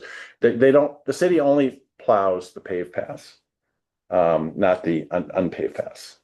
In your proposal, they wouldn't be able to plow all of it. Because there's a boardwalk. Well, that's fair. Actually, I don't know how we maintain, I bet the bridges in the creek corridor are plowed, right? I think they're blown, but yeah. Actually, that's a good question. I don't know. Anyway, I look at it as a accessibility and ability to use by all ages. The downside to a paved path that we hear most often from people is user conflicts. That there's potential for some people will travel faster, especially with e-bikes now and or e-technology, I should say, not just bikes. And that's obviously a user behavior training, user etiquette issue. I am suggesting that we maintain a unpaved portion next to the shoulder, like you see in Madison with a lot of the Southwest bike path. So as a way to deal with that issue. If I'm a North Lake resident, I'm not trying to punch holes in this, by the way. I'm sorry. That's fine. It I've been thinking about it for 25 years, so. If I'm a North Lake resident, I'm gonna be upset because my part isn't paved. Well, and that's, I understand that. A number of years ago, the city, I should say, I was part of the city then, decided to emphasize connecting the northeast side via the path that now is along Century Avenue, the North Mendota path. That goes up to Valley Ridge Road. There has been, I think Alder Crow has proposed paving and others have proposed paving from Orchid Heights Park south to Highland Way, up to the Bach Community Forest. But there's, for various reasons, that's just not been a popular proposal. We once proposed, a group of residents once proposed paving this, what was called the Southeast Trail. That is the, that's this area here. So basically paving from Orchid Heights down to here. Okay. But that, again, the city decided to instead invest in very expensive path along Century Avenue as the solution. So I'm not aware of anyone that's proposing paving the entire trail loop. I have come to appreciate the trail the way it is as well. And I think having some unpaved areas, there's a lot of community support for that. I look at this as a transportation issue for Pheasant Branch Road. And since safety was mentioned as people are concerned about safety along Pheasant Branch Road, and we did have a fatality 25 years ago. A man who had his kid was in my daycare class, was killed. So I know that, and that was before the off-street path was available. So that actually helped lead to the path that got put in. So obviously, as the neighborhoods grow to the north, there's going to be a lot more demand for walking and biking to connect with the rest of the city. So it's not a short-term project. I recognize, I kind of estimated it as being what I say, $600,000 or $700,000 as an estimate. And it's not inexpensive. Mark, your paved path would connect to the new trailhead that's being. Yeah, and so the trailhead at the bottom at something that Abby and the planning team have been spearheading, shepherding for years. Really exciting, where that path comes under Century Avenue. When that comes out, there'll be a trailhead there. So yes, it would connect to that. I like that from an accessibility standpoint, because if that's going to be the most heavily trafficked, let's make it so folks in wheelchairs and kids and and I like the idea of leaving some of it unpaved. I'm intrigued. Yeah. Well, the section from Rough Road, I mean, that piece there to Whittlesley is always a mess. That's, that part needs something hard. Or, the other, I guess it could go in pieces if it goes at all, in terms of being paved, I imagine. That one section for sure would benefit. We do see a lot of paved paths in conservancy lands throughout the Madison area, especially on the south side. The Fitchburg, the E-Way, the Lewis E-Way to the Lucier Center. There's miles and miles of the Captain City Trail is what I'm referring to. and the Southwest Bike or the Cannonball Trail. So I think these can be done in a sensitive way, without, it can be done sensitively to minimize impact to the Conservancy. And frankly, widening Pheasant Branch Road, I think, is a lot less desirable option, and it's also, that would be a lot more expensive, in my view. Because that would require retaining walls and, on both sides of the road, and I just don't see that as happening. Procedural question here. To add this to the amendment, do we need to do anything special, or is saying, Scott, we'd like to see you add this to the amendment? I mean, appendix. Sorry. Is that We don't need anything procedural. A lot of the other edits we've had last meeting and this one, we can make the change. I guess on this one, I will note that the Parks and Rec Conservancy staff are not incredibly supportive of the pavement in Pheasant Branch. As Mark noted, that's been a point of contention for many years now for various reasons. My recommendation is, I think the ATP doesn't do anything that precludes this as a policy option that the city can pursue. And I'm a little hesitant on the basis of, I would hate for the ATP public input session to become a paving Pheasant Branch conversation versus all these broader goals that we're working towards. I think it's something that would generate enough public interest that it warrants its own kind of standalone initiative moving forward. I personally don't have opposition to it. I think Alder Opitz makes a lot of really great points. But that would be my main concern with adding it to the ATP at this stage. However, ultimately, this is the Ped Bike Transit Committee's plan. And so if the committee wants to add it to the plan, that's something that we can certainly do. Does it make sense to separate the paving piece from the initial part from rough road? I mean, that needs some kind of surface, and that would be really, I mean, I guess there is a path there now, but it's not a very well constructed one. So I'm just wondering if that, I mean, getting it in without getting into the controversy of the pavement yet, other than perhaps that first piece, the northern piece, needs some kind of better construction. Is there anything there right now? It's just, No. It's like just kind of dumps down. So the photos to the right, sorry, Daphne, go ahead. Oh, no, you go ahead. So the top photo, where the pickup is, that's looking north from the county driveway. Right. And so rough road would, that's exactly where she's highlighting on the map. Yeah. And it's hard to see on this, but if you look really carefully, on the right edge of this photo is what is a county property line marker. And I assume that's where the property line is. That was my interpretation when I stopped out there. So obviously there's room in the right of way to extend this gravel path northward. There is a ditch there. I mean, there'd have to be some accommodation. And then the second photo is just pivoting. I'm just pivoting around looking south.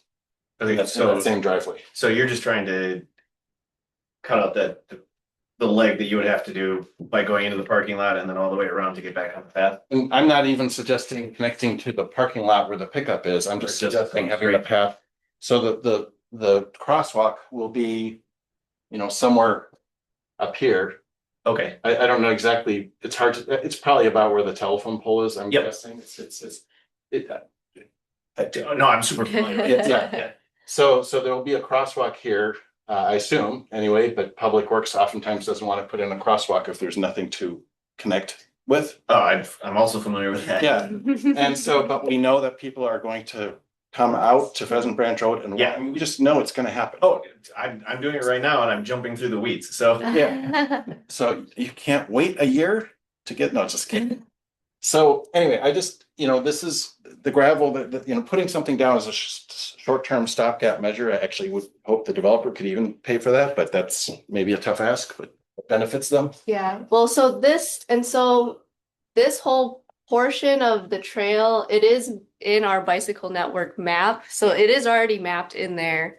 And the city does have plans, so we are working with the developer to get the crossing in. And yeah, we already know people are gonna be crossing even if there isn't one, and you know, It's super dangerous to do right now. right, yeah. And so I mean we went out there and looked at it, and then we also crossed, you know.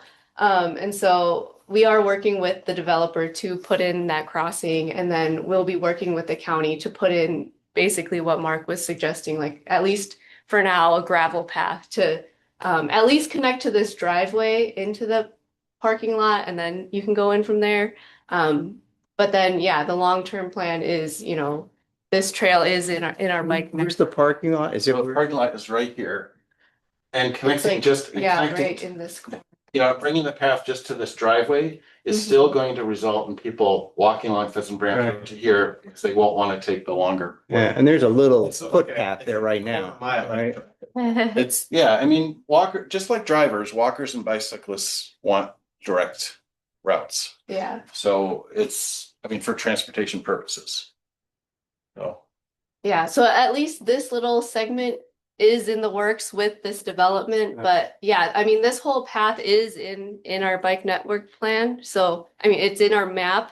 So it will be a priority for, you know, when the funds become available to do. What's the distance then from the parking lot to the trail? The next, right, Like from, right there, yeah, right there. Sure. Yeah. How Um, far is you it? said it was like, It's like 30 yards. it's, if you go, I think if you go up, I can't remember if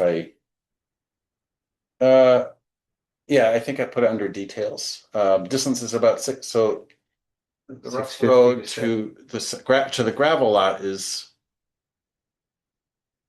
you know, actually, I might have, that might be slightly I think you misleading. might be talking I- about this whole Yeah, section. I was editing it and then I forgot to fix that. So I think that whole, what she's showing is 650 to 700 feet. Yeah. Not And just the this, parking. lot. just this section is Right. probably like maybe 300-400 feet, Yeah, maybe. it's about it's like 30 yards. Yeah. Okay, yeah. And in the middle of the summer, the weeds are real high and there's like little teeny tiny. Yeah, I've walked on that. Yeah, I might be, maybe, I mean, I measured it with DCI map, but maybe it's a little shorter. I was trying to be conservative with, you know, I used bigger numbers just to cover myself. I didn't want to understate the impact. And I appreciate what Scott is saying about not wanting to have the public comment. You know, we want comments on the entire active transportation plan. We don't want something to distract from the good work and all the recommendations that are in there. I think it's more transparent since we have a section on missing links that is, you know, paths through new neighborhoods, Pleasant View Road, University, Century, Graver Pond, Southwest Quadrant, Parmenter Street, rail corridor. I mean, we're listing all these things to omit this when this is still something we've talked about just because we're worried about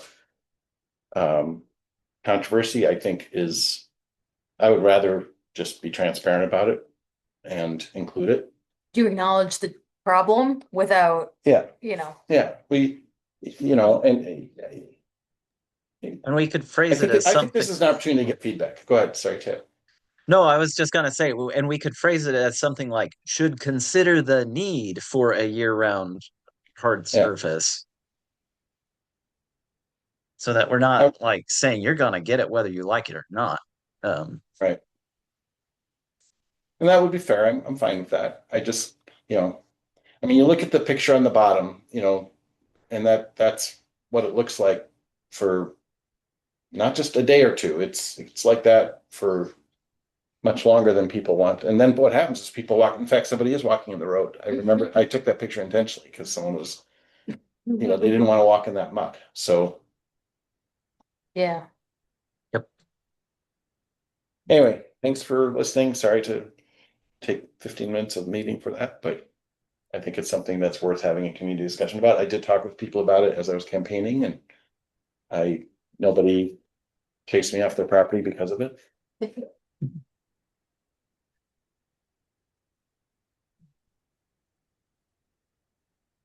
I also like having that in the appendix. Um, so I have two main notes. Oh, Keaton. Sorry, accidental. Oh, then never mind. So I have two main notes. I have a third about being less enthusiastic about trees, but I don't have to die on that hill. Um, oh, actually, no, there is something related to that. Like I don't hate trees or anything. Am I am gonna mention this though. As an apartment resident, I am less enthusiastic about some of that Tree City stuff because it doesn't go in my part of town. I am not the person considered as it doesn't go in my part of town. Um, so I'm fine. Trees are neat. I like them. Um, I have to say that or I'll get kicked out of my brother's house where I'm currently on vacation. Um, but they tend to, from my perspective, they tend to justify non-mixed use developments, um, leafy residential streets that are very lovely for taking walks and that go nowhere. Um, and again, they get put in parts of town where I don't live and I don't walk. I do like them on that leafy residential street. I do like them as perhaps a conservancy crowd management tool because I see the conservancy just full weekend after weekend of people who have driven there to take a walk on there. And it would be nice if we had other parts of the city where they could walk so they didn't have to feel like they had to do that. So it's still great in that sense. I would like perhaps related as something because it's in the comfortable streets section, something about thermal comfort more generally. Um, shade, excuse me, shade in the winter, shade in the summer, sun in the winter. Um, just as a general concept, if we can squeeze that in, that would be great. If we can put it in with the tree thing, maybe that would be great. The much more substantive and important comments. Oh, the first one is I would like a blanket replace of every incidence of the word accident with crash or collision. I'm not particularly concerned about which of those two, but accident, we're all used to saying it, and I say it unintentionally too, but accident really does imply that, oops, we couldn't do anything. And I'm firmly committed to the belief that no, almost all of these are preventable. Um, Drivers do not drive through pedestrians in intersections on accident. They do it because the road is telling them to. So I don't want to leave any traces of that nothing we can do mindset. Uh, and kind of related to that, this is a specific wording on, it's also in Appendix A. It's page 46 of the document. It's the second paragraph about the southwest quadrant. It says there is limited right of way for the full width of a shared. So I want to very much push back on that notion. That wording, it's again, it's something we just culturally do. It popped up in our university plan. It pops up repeatedly when talking about Century. This is from a simple technical perspective, this is false. That the right of way for Greenway Boulevard, for example, is somewhere between 110 and 120 feet wide, and it has in places 6-lane road that is serving 1-lane traffic amounts. Like seriously, the ADT on Greenway Boulevard is somewhere in the 9,000 range. That is Gammon Road levels where we have a road diet to really squeeze things in. And yet it's still got 2 lanes in each direction and giant turn lanes. There's a 150-foot corner to corner. The intersection with Deming is 150. You can squeeze a roundabout that would serve that amount of traffic in there and have room left over. So I I want to get rid of every trace of language that implies we can't do something about this. It's fine to admit like the political difficulties of something, but I don't want language that could imply there's no, that an engineering solution doesn't exist. Like, it's fine to talk about the difficulties, uh, the potential difficulties dealing with the established thing or finding the money. But when we say there's limited right of way for the full width, it sounds like what we're saying is there's just no room and there's no possible way to make room. And I don't want that, because that's extremely frustrating. That's just a consistent obstacle we are having to deal with. So I wanted to push back on that. Cool. Yeah, I think that one in particular, I was probably using the phrase right of way imprecisely. So I could clarify that to be more Yeah. without shifting the curve to be narrower. I think it's just a limited space for maintaining a street terrace. There was the point I was trying to Yeah. section. So I can Yeah. No. And I get it. Like I can't be on that street without being angry about its design. But like I realize how it's there, and nobody's gonna touch it until the next time it comes around for a program. So, and I'm and I mean, like, frankly, Pleasant Valley, I never remember that one Pleasant View. on the far west of town. That thing Pleasant got just absurdly overbuilt. Just like 2 years ago.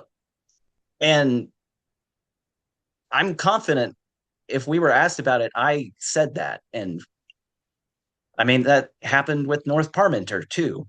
Um, oh, actually, yes. Um, yeah. Uh, I'm glad I reminded myself of that. That wording, inability to acquire the necessary right of way. I would like to change that to acquire the proposed right of way, because that event happened. This committee was asked its opinion about what to do. The committee's majority opinion was you don't need that much right of way. You could road diet it from the beginning. And we were heard but functionally ignored. So maybe I'm starting some fights here, but like, I would like to change that word from necessary to proposed, Where's because that sentence, Ted? the sentence, it's uh second, it's still page 46. Oh, page 60 of the overall packet.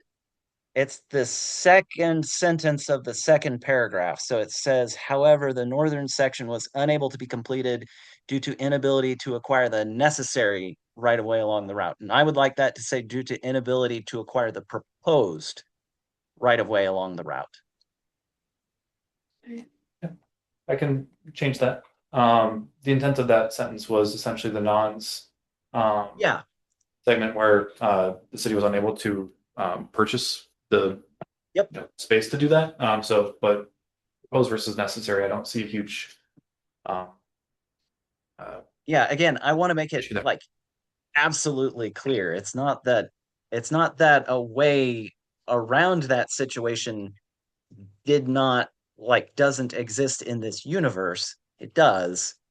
We suggested it, and it was not, our suggestion was not accepted. So I want to make that. I think that's all I had. I will bug you guys if I think of anything else, because we Yeah, got great. And if you, minutes. if you keep looking at it and you see more things that need clarification, feel free to just email those to us. Yeah. Well, we recognize we can't keep editing until, I mean, we gotta, at some Yeah, point. we got to kick it out the door at some point. Yeah. On that note, on the kind of the timeline of things, as you were talking about the paving versus not paving conversation, I know the next Conservancy Lands Committee meeting is May 27th, and we're hoping to have our first open house on May 31st, which leaves limited turnaround time. And So I guess my question for the committee is, would you like us to add that in for Conservancy and Lands Committee feedback as part of the active transportation plan, or would you prefer that as a standalone item to recommend that the CLC or other relevant folks weigh in on that idea as a separate standalone topic? As more of an outside observer to this, it seems like it would be helpful from a relationship perspective to get a little bit more buy-in from the folks who may be opposed before trying to slot it in a 100-page plan. So my recommendation would be to work those relationships and keep this as is. I would agree with that. I also like what Thea is saying. Yes, I would also agree with that. Although I do really like the direction of the proposal. Since joining the committee, one of the top things people have asked me about is the pavement of the Conservancy and the desire for that and the concerns for safety and accessibility wrapped up with that. So I do like the direction of it, but I do sympathize with the it would probably sidetrack this whole thing a bit more than we'd probably like. And I am perfectly comfortable with that. I developed this document as intended to be basically a standalone document so that people could discuss the concept. So I, was not anticipating that it would just get pushed through without discussion from many stakeholders. I just felt people need to be able to respond to something. I mean, I'm okay with the first part as a missing link. I think Yeah. that's, without getting into the details of how it would be done, but that, especially that first part, I think the more controversial piece is the paving of the whole thing. Yeah, But understood. missing link, I think, seems very reasonable and probably necessary. So maybe the minutes could reflect that the committee, I don't want to put words in others' mouths, but the concept, you're intrigued by the concept, but would, the committee is asking for feedback from other committees and the public. Maybe that's how the minutes could read. I think that sounds good. Yeah.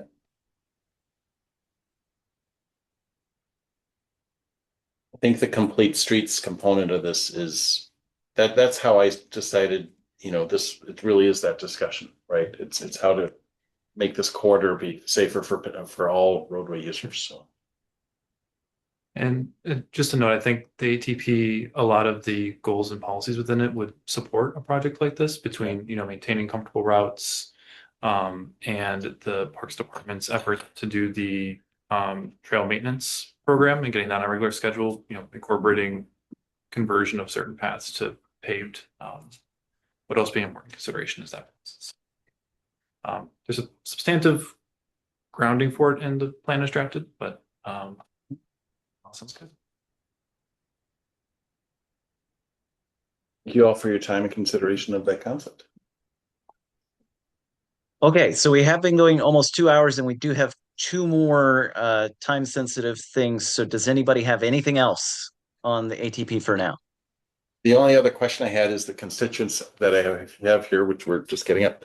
The question that they had about the connectivity through the utility corridor. I guess I was interested in the feasibility of that and asking our conservancy folks to weigh in on that as well.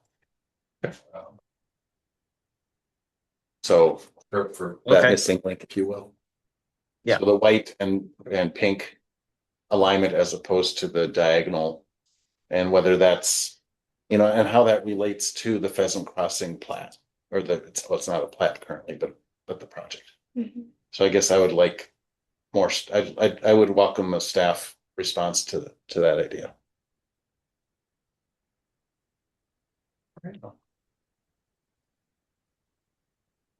All right. That sounds good. Good. All right. The bike friendly community application. Okay, so I'll just go over this real quick because we're running out of time. But Middleton applied for this in 2015. We got it, and we were a bronze level. And then it lapsed in 2019 because it's every 4-year cycle.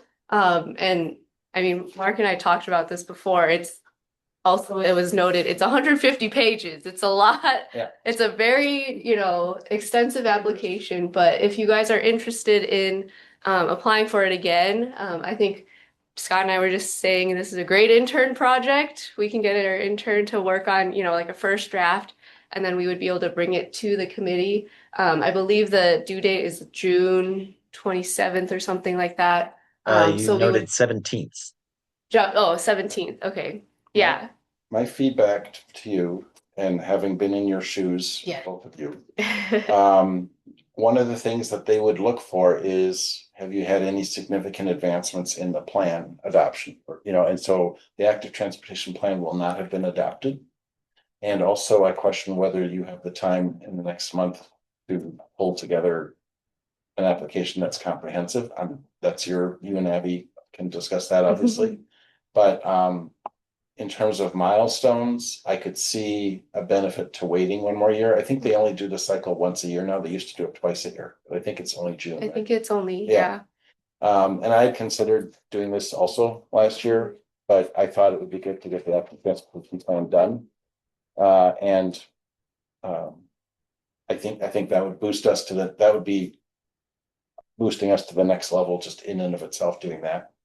So, but that's, I don't know what your workflow is, so I know you guys are very busy. that would be great for me. Yeah. So What are the benefits of this certification? Yeah, so I mean, basically it does bring in like the bice or the business side of it. So it would make it a little bit more like open for businesses to provide, the little like coupons and things like all year round instead of just during bike week of like, we're a bike friendly community, here's like $1 off a cone at chocolate shop, those sort of things. I think it's also just like you're talking about bike benefits. yes, yeah. Oh, I thought we were talking about the bike certification. Well, this is, yeah, Yeah, but like what is they are a related. lot of work for this? Like, is it worth it? Is the Yeah. question. I mean, I think like it does help for some of our grant applications if we want to in the future get some like it's called transportation alternative funding. So it does help our grant application when we, apply for that. But other than that, I'm not too familiar with any other benefits. Mark, do you remember if there were any? Bragging rights, basically. And there's, if you go to their website, there's a list of all the communities across the country that, Yeah. and not just communities, but universities and businesses.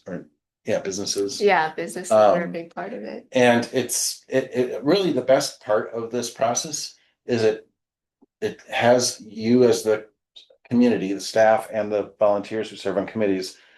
It basically reminds you to take stock of what you're doing and to make sure that you're dotting i's, crossing t's to have your community be as safe and welcoming for bicyclists. Okay. So that's the benefit of it, is it helps you basically go through that process to say, are we looking at safety comprehensively?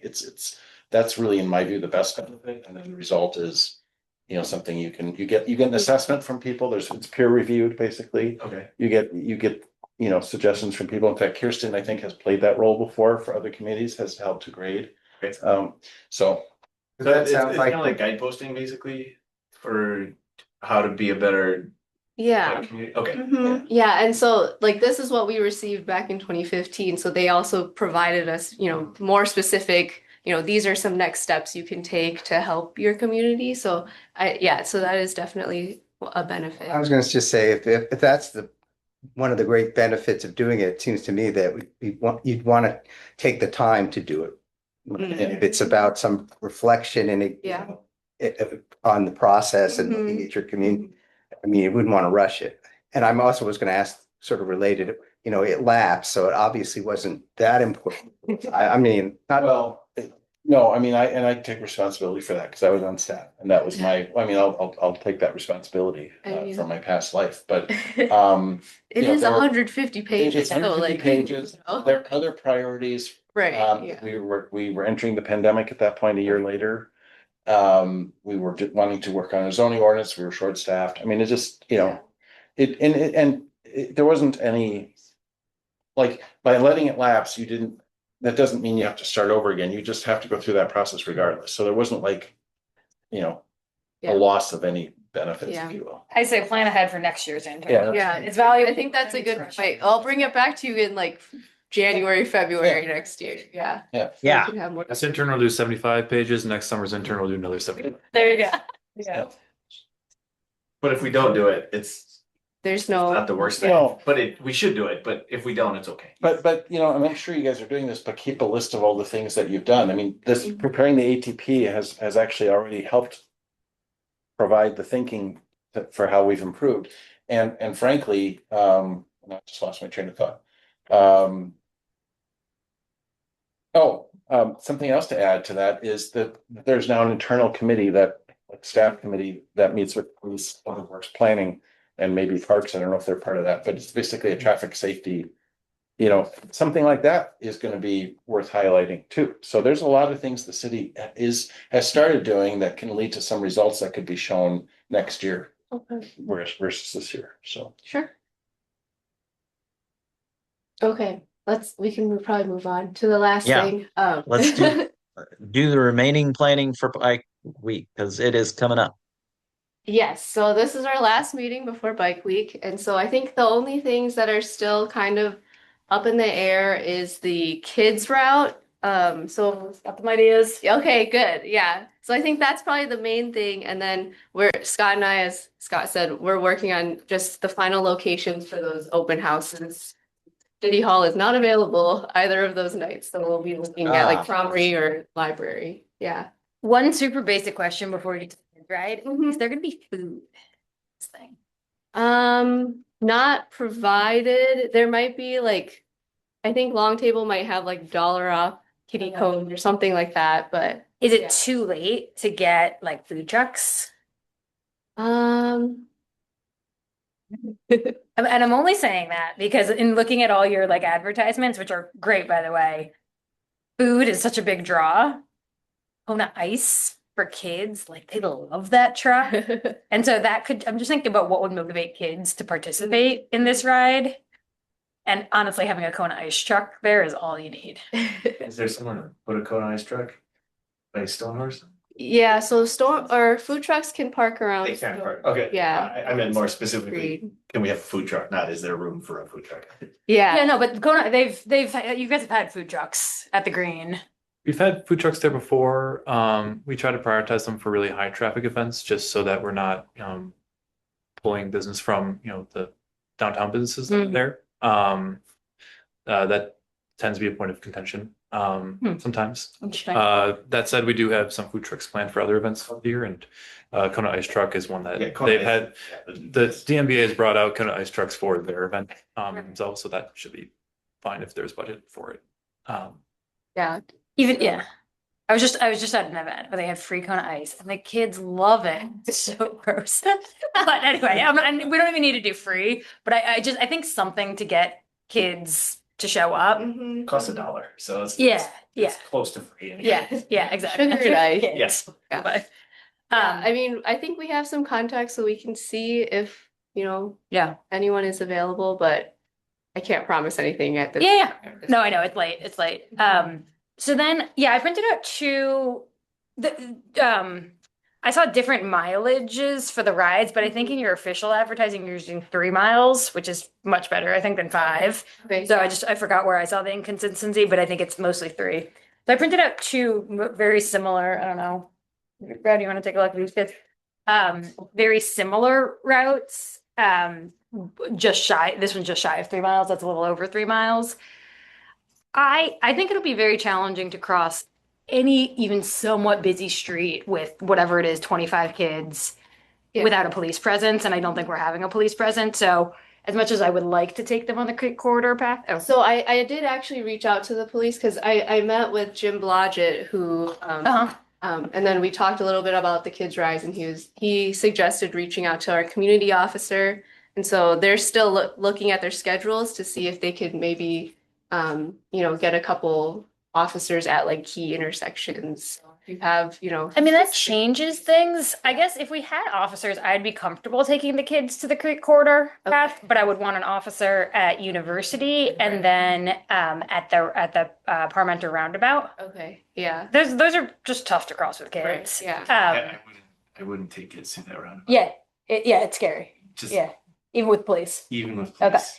So would you recommend, so that's one idea, and that's mostly flat, which I like. It has this Yeah. biking on city streets. This is even spread. I like this one. Yeah. I don't like that second one because it goes up with South Avenue Hill. That one does. Actually, this one does too. So for those online, both of the maps, I think, are Oh, just kind of circling around Okay. Peterman Pond area. Kenyon? Yeah. And Where- they just south of University. Oh, it Can you sort draw on of it? Yeah, of course. around, So south of, oh. around. Same around- This is. How do you get, Yeah, how but do you get back I then? think it was here. Don't you know? Okay, well, it's gonna, yeah, so. It was a little bit further, I think. They South Avenue, I guess I don't really do that You stretch don't on a want to do bike that. with No, kids. No, Okay. no, you don't want So to. you go, you would go down, down, down, Middleton Street. No, I would go down to Middleton Street and on Middleton. Kenyon.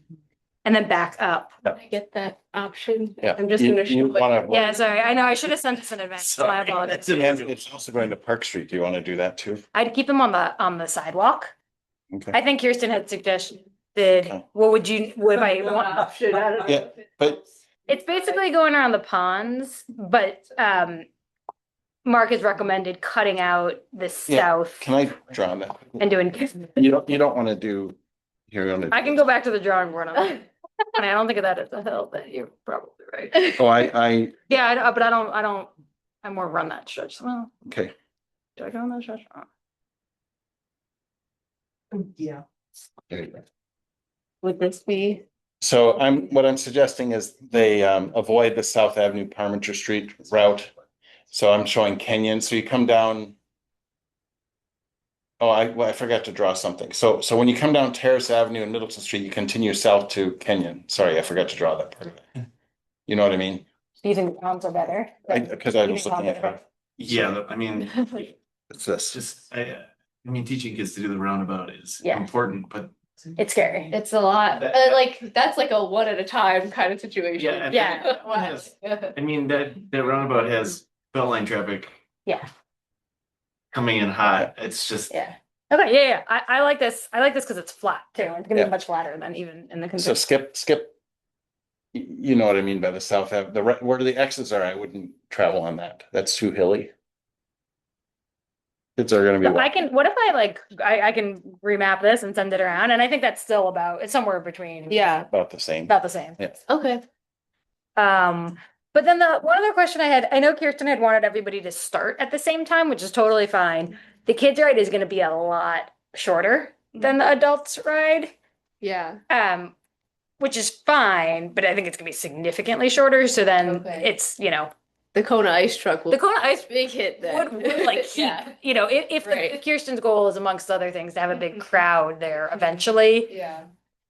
either, I guess it'd be the crowd in the beginning, but I Kona think- Ice would keep the kids. And then I also forgot to mention, so Kirsten did secure some cookies too from Hubbard. So if you don't get Kona ice, there will be cookies. Okay. At least, so yeah. Yeah, sorry, the expectation isn't that parents will go on a long ride and kids No. will, okay. I think, well, I would assume most parents would stay with their children, but, You want, well, yeah. I don't assume that. we had that problem last year. You want to have people commit to that. You can't send your kid underage on a bike 10 or ride. 12. Yeah, on a and Mark bike. did mention to update it and saying like kids need to be supervised. Yeah, I think So I I will would be. say an age in there. I would say up to 10. I don't know what age would. 12. Say. I would say 12. 12. Yeah, I'm gonna go. Well, last year there were 5 and there was like 5 and 6-year-olds that were running. It was Oh, ridiculous. wow. It was, Really? it was, I couldn't believe it. And I realized it halfway through the ride and suddenly I felt like I had to be responsible for. Babysit, yeah. It I was was, also gonna recruit some friends and neighbors to help as like other hosts. Is anybody else joining me on the kids ride? Wish I could. Okay. No, okay, so I'll recruit. And I some- think at least Abby will try and, Okay. I think she was probably gonna be there and so. Yeah. I think Tad's trying to say something too. I was just gonna comment from my memory, the youngest unsupervised kids, it was a cultural difference. They considered it completely fine and we didn't. But I think we do have to account for that, like especially in America, we're the dominant culture. We're not gonna be comfortable assuming that responsibility and that kind of thing. So yes, I honestly like I think it was Brad who said 12. uh, my niece is 10. Yes, in many ways she's responsible, but she's 10 and she gets distracted and wanders off that way. So, like, I think 12's better. Okay. And I think Parks has some general policies for some of their events of supervision versus not supervision, so we can try to incorporate some of that language.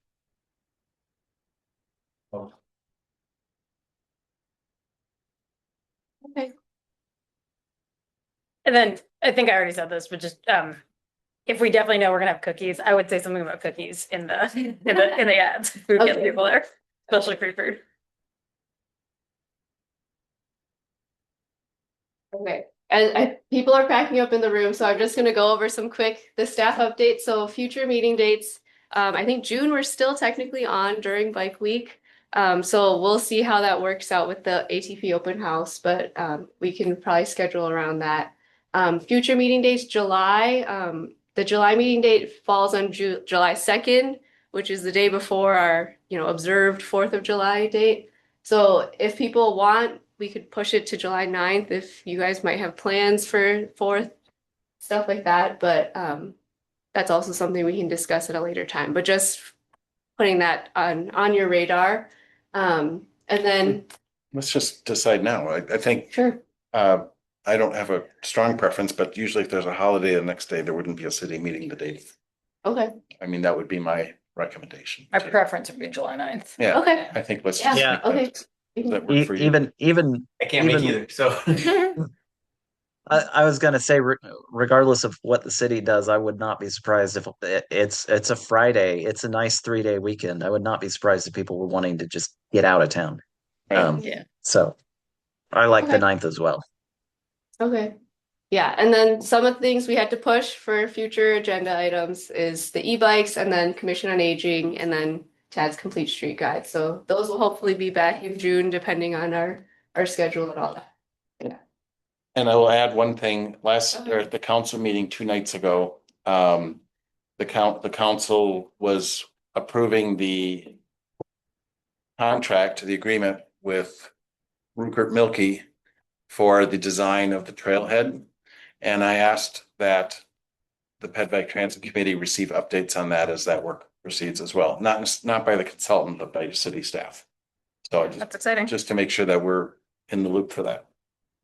So Is let's there- put that on there as a few. Is there some particular design going into the trailhead, or is it? They're gonna be looking at a variety of options. The agreement, it's in the council packet if you want to look it up. Oh, yeah, I didn't look at it. Okay. No, it's great. I mean, Yeah. that's why I'm flagging it. Okay. And it was in the Is it kind of a big deal there, or? Well, otherwise it was just gonna go through CLC and Parks, I think, and I just felt my concern with the consultant is not that they don't have the capability, it's just they didn't list any projects that were standalone bike project, shared use path projects. And they didn't list any projects in Dane County. And so I kind of felt like, well, let's make sure that from a bike and pedestrian path standpoint that we're in the loop. Okay. So That makes sense. not saying they can't do the work or have the expertise. I don't question that. All right, then we are at the end of our agenda and we are dismissed. Thank you, everybody. Thank you for the long haul. Have a good night. Yeah. Thanks, guys. Thanks. Thank you. Thanks, Everybody. Yeah. Thank you, Thank you, guys. Thanks for everybody. getting stuck it out.